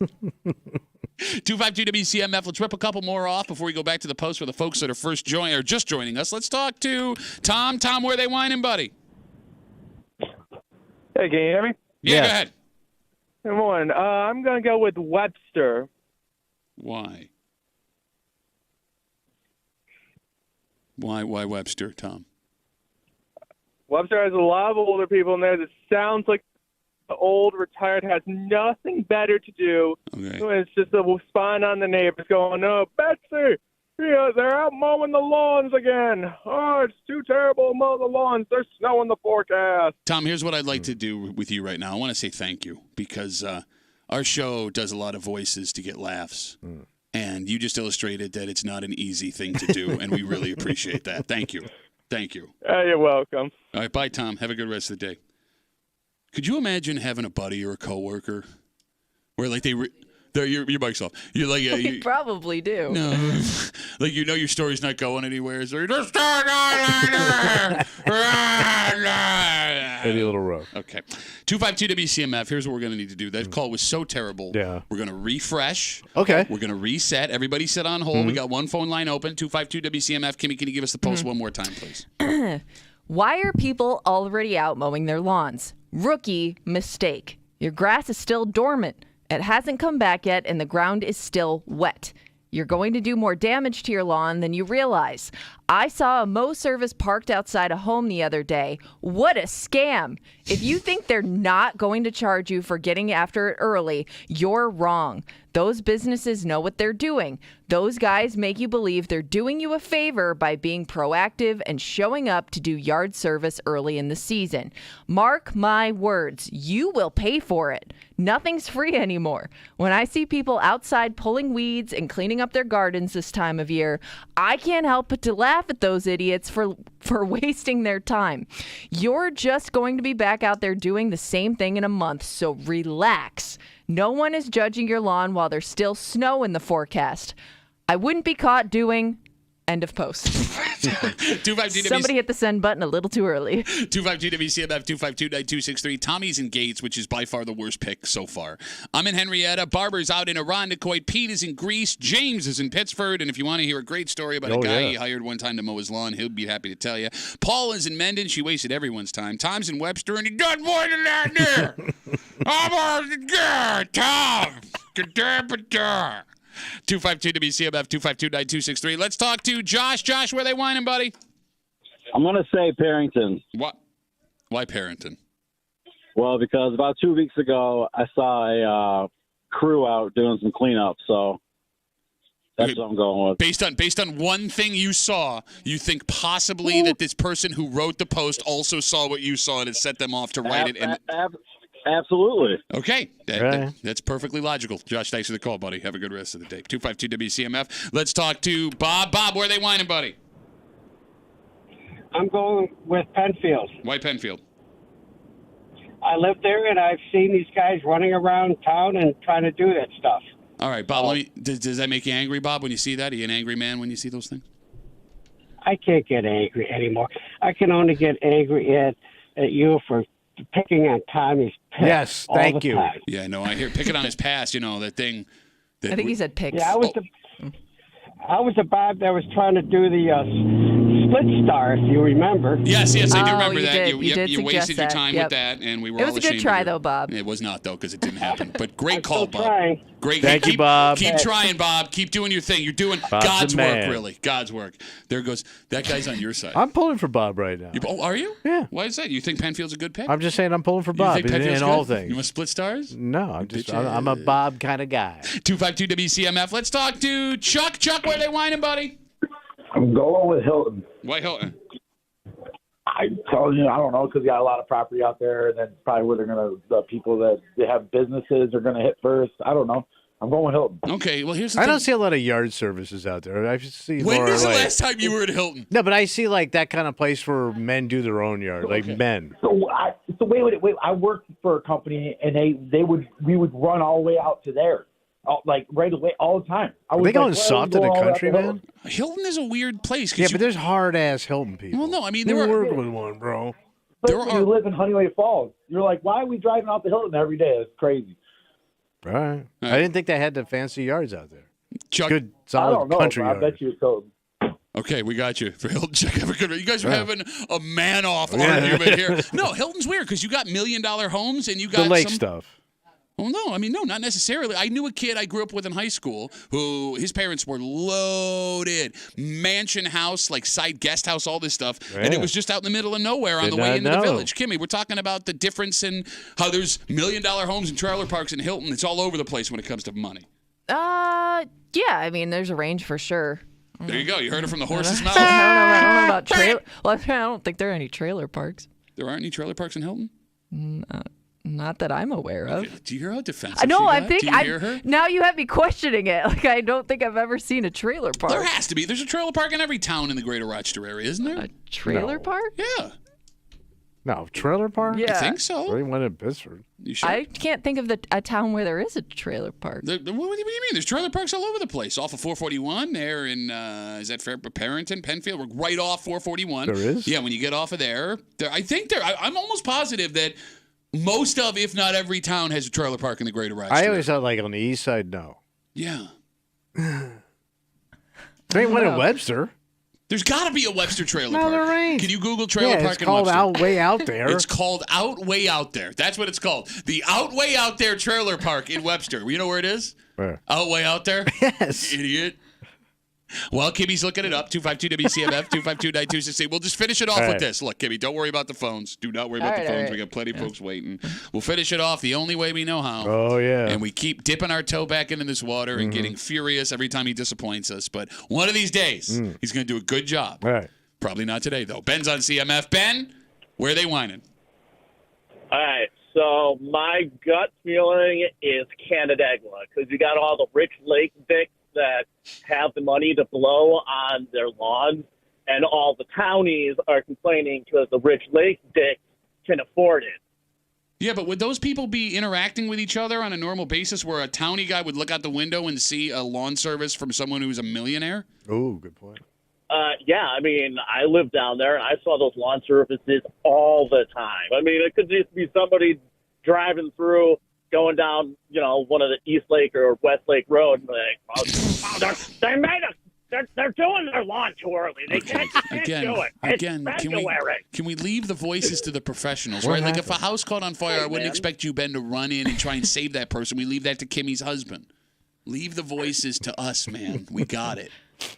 Hey, it was better than the other dude. I mean, come on. Eh. Also, can I clarify something? Sure. The Battle of 96 would be Victor versus Farmington because Canandaigua doesn't even come close to 96. Hey, can I ask a question? Yeah, what's up? Shut up.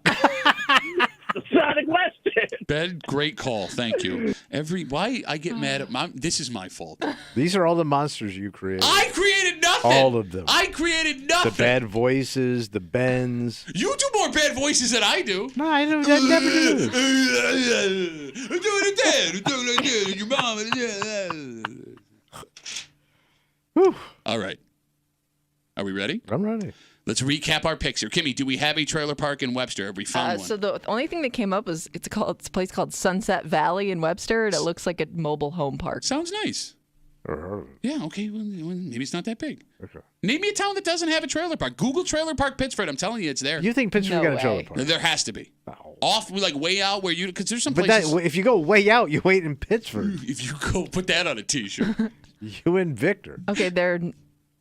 Okay, it says near Pittsburgh. I don't know. That's called Victor. Okay, whatever.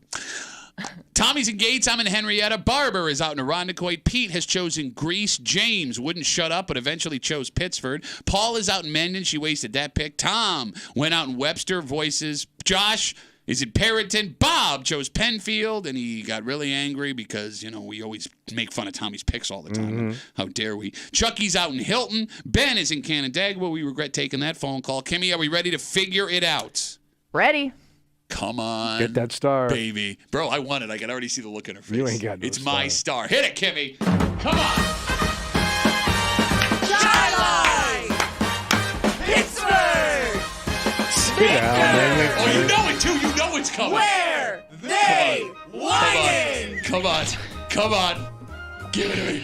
This week, You got a winner? we have a winner. Uh-oh. And he's a man that has won before. Oh, no. Because this week, they won in Greece. Who got it? Pete got it. Oh, he's a three-peat. I think he may have won Oh, you many said it. times You before. said it before. It doesn't count. It doesn't count. I know. We wiped the slate clean. This is technically his first win, but I do know he has won in the past. All right, Pete becomes He's the only other star holder. He becomes the first non-member of the break room Yeah. to add his list. Congratulations, man. To our Where They Whine and Star Chart. Pete, you earned it, buddy. We're happy for you. Even though I still think your guess sucks, and I'm not convinced that Kimmy's not changing them after people make picks. But that's a whole other discussion. I can Now- show you. now you're I dragging can show her you the into this. post. There's a whole other discussion. No, it's fine. It's fine. All right. It's fine. We're not going to talk about it. Let's take a break. Okay. There are some days in school when you were a kid that you remember more than any other. And I promise you, these kids at School 45 in the city yesterday will never forget what they got to go through. In fact... Was it bad? No. Amazing. Oh. When you find out what... This is new. This is new, fun technology. How did they not have this I when we were don't kids? know. Okay. I don't really know what the point of it is, but it's awesome. Tommy, when you find out what they were able to hang out and play with, Yeah.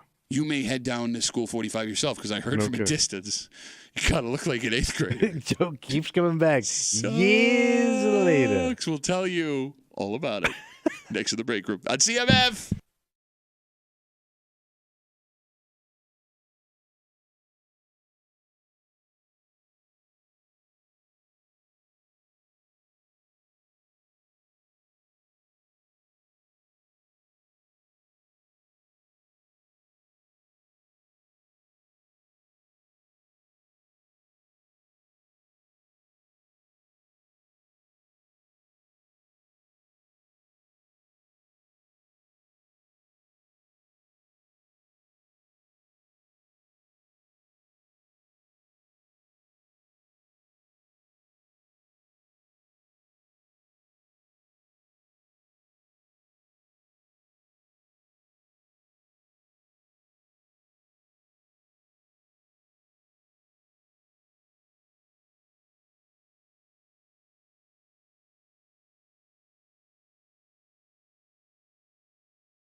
This is the greatest thing ever. Really? And I am so jealous of these damn kids at School What 45. Because, look, man, no matter what age you are, there's one day of school that you wish you can go back and relive. And I promise you, for these kids, for the rest of their lives, it will be this day they had yesterday. Sounds wild. You're hanging out in the break room. Rochester's Classic Rock 96.5, WCMF. Yesterday, School 45 in the city got a visit from the Whale Mobile. Wait, your mom's on tour? Coming to Darien Lake this summer. Log on to CMF now. Win tickets to see Mom's on Tour. The Whale Mobile. The Whale Mobile is a So what is it? It's It's exactly what it sounds like. It's an inflatable 40-foot whale. Oh, no kidding. And you can go inside the whale and they And teach learn you about whales. You learn about the whale. That is pretty cool. And they showed a picture of the Whale Mobile, the inflatable whale inside the school. It's 45 feet long. It's 40 feet long. Why do you always add things and then make it sound less impressive? Why do you always do this? I literally just said 40 feet long. Well, 45 if you count the tail. Yeah. You know, from the tip to the dorsal fin. Shut up. I've never wanted to do anything more in my life than go hang out inside the Whale Mobile. That would be pretty cool. Like, I'm a 37-year-old man, Yeah. and if the Whale Mobile was outside right now, I would be in that whale faster than you could say Because it's whale basically mobile. like life size. Yeah, well, Yeah. I mean, is it? Is that I, life I size? think that I thought that was the point of it. Maybe It's to scale? Yeah. Okay, all I right. could be wrong. All right. One, it's not fair that these kids get this and we didn't get this. Where was the Whale Mobile when we were in They elementary? had that technology. Okay, what, inflatable whale? You could come up with inflatable We didn't have large balloons when I was a kid unless you were like... No, you just weren't allowed to play with large balloons because they were afraid you're going to suffocate yourself with a big, stupid head. So they did have, if I remember correctly, it was almost like a pop-up planetarium. Do you remember that? No, what the hell was that? Some people would come in and it was like this giant inflatable igloo, basically, and you'd go in as a kid and they'd project the stars in there. We never got anything like that. That sucks, man. It was pretty cool. You got out of class. Cool You to gotta the go Whale see- Mobile. Yeah, I comes will say rolling Whale in. Mobile way cooler. We never got any cool stuff like this in Gates in elementary Because people would school. steal that crap. Shut up. Be in some kid's pool. I always thought like something like this just went around to all the schools. Yeah, the mobile part. Yeah. Well, no, I mean, maybe it does now. We never got any cool stuff like that when I was in elementary school. Like, you know, like there were all like those fun trips everybody went on. Like, we never went on any of those like cool You didn't field take a trips. field trip? We went to the Dolomite hole one time. I'm not making that up. It's a big hole in the ground Yeah. at Gates, yeah. It's a rock quarry. You go look for like fossils and stuff. And we're like, oh, wow, this is going to be cool. It's a big effing hole in the ground, man. Next to the bakery outlet store. In fact, I can see the gas station that had Milk Club from inside the Look at hole. that. It was- One-stop shopping. Do you have a day in school that you remember that if you could live one day over again, you would go? What is it? So we went to Cape Canaveral when I was a You kid. son of a bitch. How old? So it was right after the moon landing. So it had to be 1969, 70. Okay. So that was our field trip. So And you it were was like an old, because we didn't live close. So like you had to get up like super early in the morning. You got back way late at night. But you got to see the big engines, all that stuff, that big building, all that stuff. you You were don't like- forget back then, there were no regulations. Yeah, they sent two of the kids in space. So you were like 10, 11 years old? I think I was 10. Oh, man, it's so cool. Kimmy, if you could relive one elementary school day, which day? Parachute day in gym class. Wait, what do you mean parachute day? So it was like this giant parachute, and all the kids like you had all the kids like go around the parachute, and you got to like. I don't even know how to describe it. I don't even know why it was so entertaining, but like you'd shake it up and then you'd throw it in the air and it would come down and you'd be like inside this globe of a parachute. Oh. You don't remember you didn't have parachute day? No, I thought like you got to parachute. No, rich kid going to rich ass schools, dumbass. I should have clarified. No, it was like the best day in gym class because you're like, oh, this is going to be a fun day of gym. But that's not like super cool. It was pretty cool. I would do it now as an adult. Parachute day. We could probably just buy a parachute and go play with it But outside. you need enough people to do it. Bro, That's look the at key. Bums that work with us. They'd all want to go do parachute day You're right, outside. you're We're right. all a bunch of Yeah. bums who just want to play with a parachute. So, like, when it comes to the stuff like that came to our school, Kim, you remember every once in a while there would be like an artist that would come and like spend a week at the school? Yeah, you'd learn something like I remember they had like Native American, they call it like a presentation, and all the classes would come down, and you get out of class for like 2 hours. So when I was in like 3rd grade, I think it was, I'll never forget the guy's name. He was an artist. I think he's local. His name was Colin Coons. Okay. I think was his name. And we were building, they wanted to build like an art installation in the wall of the cafeteria of Washington Irving Elementary School in Gates, right? Yeah. So he came in and he was teaching us all how to be artists. And this guy was like this like spacey ass, like new age. Hippie guy. Yeah. Like I didn't know what that was at the time. But Sure. even then I was looking at this guy like, you ain't like the other adults, Yeah. man. And like all week, like all of the stuff we did like revolved around like trying to build these like art pieces that would go up on the wall, right? And like it was all like paper mache and wood, and you design them, and they would pick like the best 20 of the whole school, and they would go up on the wall. And all anybody wanted was to have their little art piece go up on the wall forever and Well, ever. the Wall and of ever. Honor. Yeah. And I didn't get that. But that's how sad my childhood was. That was still the That's greatest it? week of my life, is that I got to do all the art stuff with Colin Coons. And then they shut the school down, so even the kids... They shut their school down? Yeah, the school is not a school anymore. Oh. They couldn't afford it? I don't know. Or they didn't need it. probably built it. They had another one or something. Yeah, it's still there. I would love to go in and walk around. I think it's like a private school for like some Christian academy now. Oh. But Interesting. yeah, there's no school. So they probably took it all down anyway. The thing we really, really wanted. That's the greatest thing that ever happened. Man, your old school sucks. Both of you.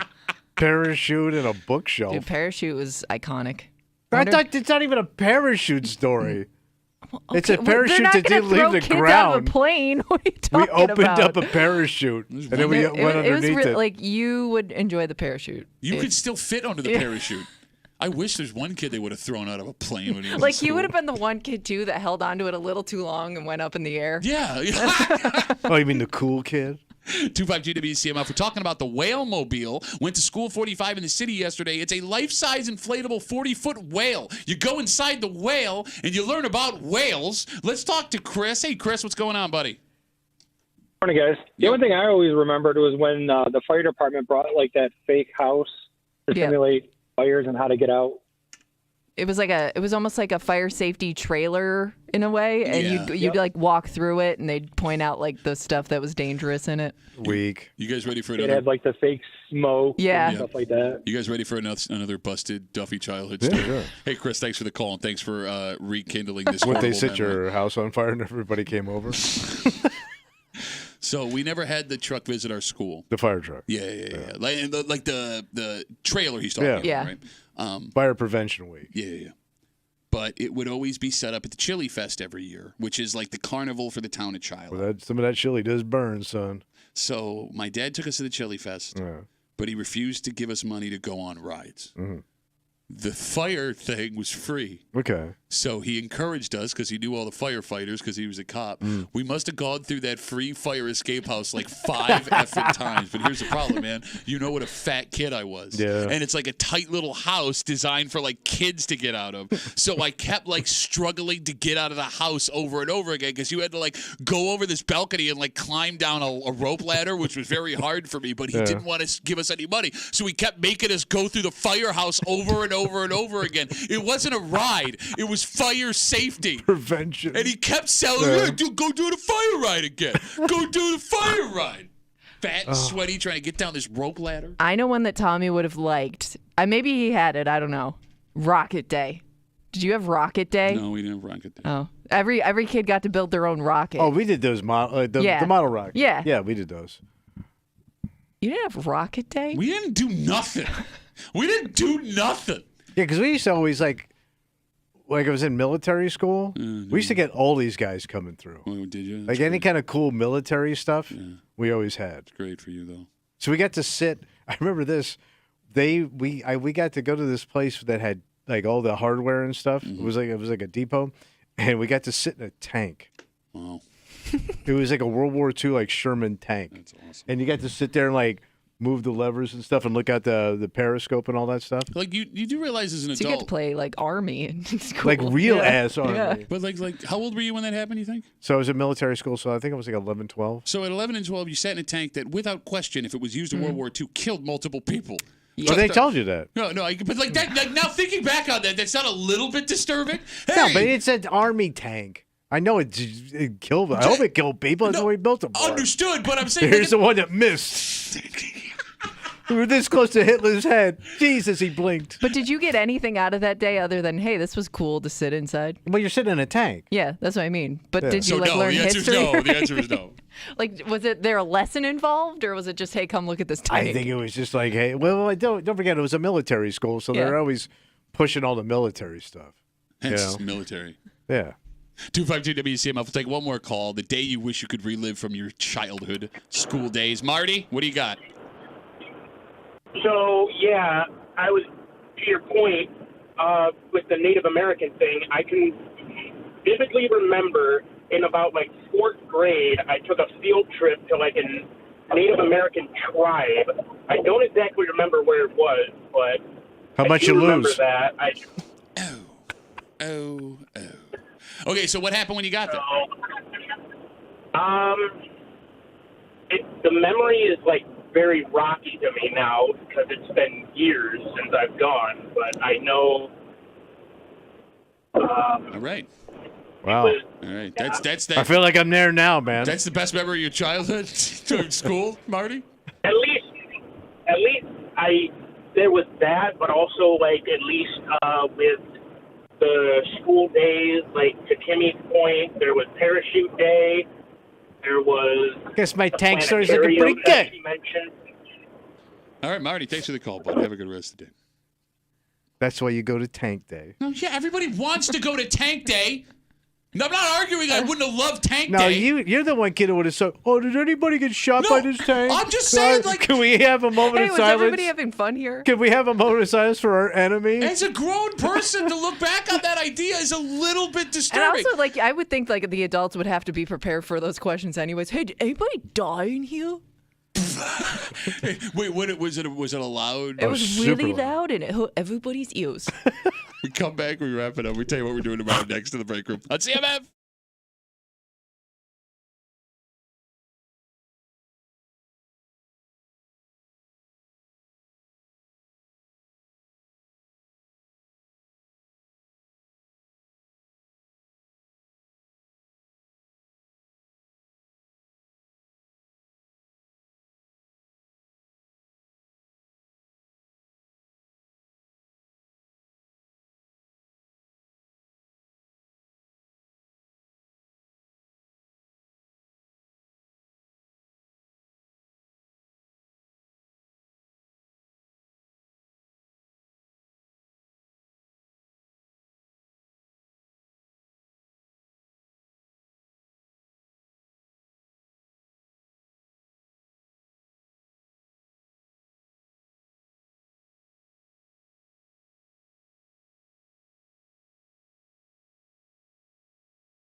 It's going to be a rapperoo. The old 2 for Tuesday rapperoo. Buddy. 2 for Tuesday coming up with Jolene. Jolene. Don't take my music away. No, she won't. She's going to give you a 2 for actually. Oh, that's nice. Yeah, so that's coming up. Tomorrow's a Wednesday. You know what that means? Oh, tomorrow's Hate Day. It's right. Hate Mail of the Week coming at you. We got a ton of response to this. We just told you a news story that lovely Warren was planning on running for office again. Yeah. And then, people, wrote us, we told her she should. I didn't do it, man. What do you want from me? I was telling you what happened. Yeah. But there is one interesting letter. I don't know if I guess it is hateful, but I don't know if it's directed at us. Oh. It's more directed at the situation. And About her running? Yes, this man is upset that despite the fact that part of a plea agreement led to her resigning from her last elected office, which was mayor, she is allowed to run for office again. And he asks the question, is anybody allowed to run for anything these days? And the answer to that question is pretty much yes. Yeah, it's a free country. Yeah, we'll talk about that and touch on the details and stuff like that. But I guess the question becomes with this letter, the anger from this man and all the folks that responded to us, and I'm sure folks that were stunned that she decided she was going to try politics again. If you have that much of a problem with who is running for the offices that you have to vote for, what's stopping you? Oh.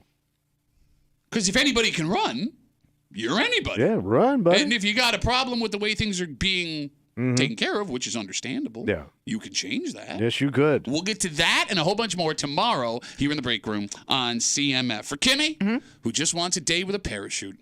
I do. That was the worst parachute story of all time.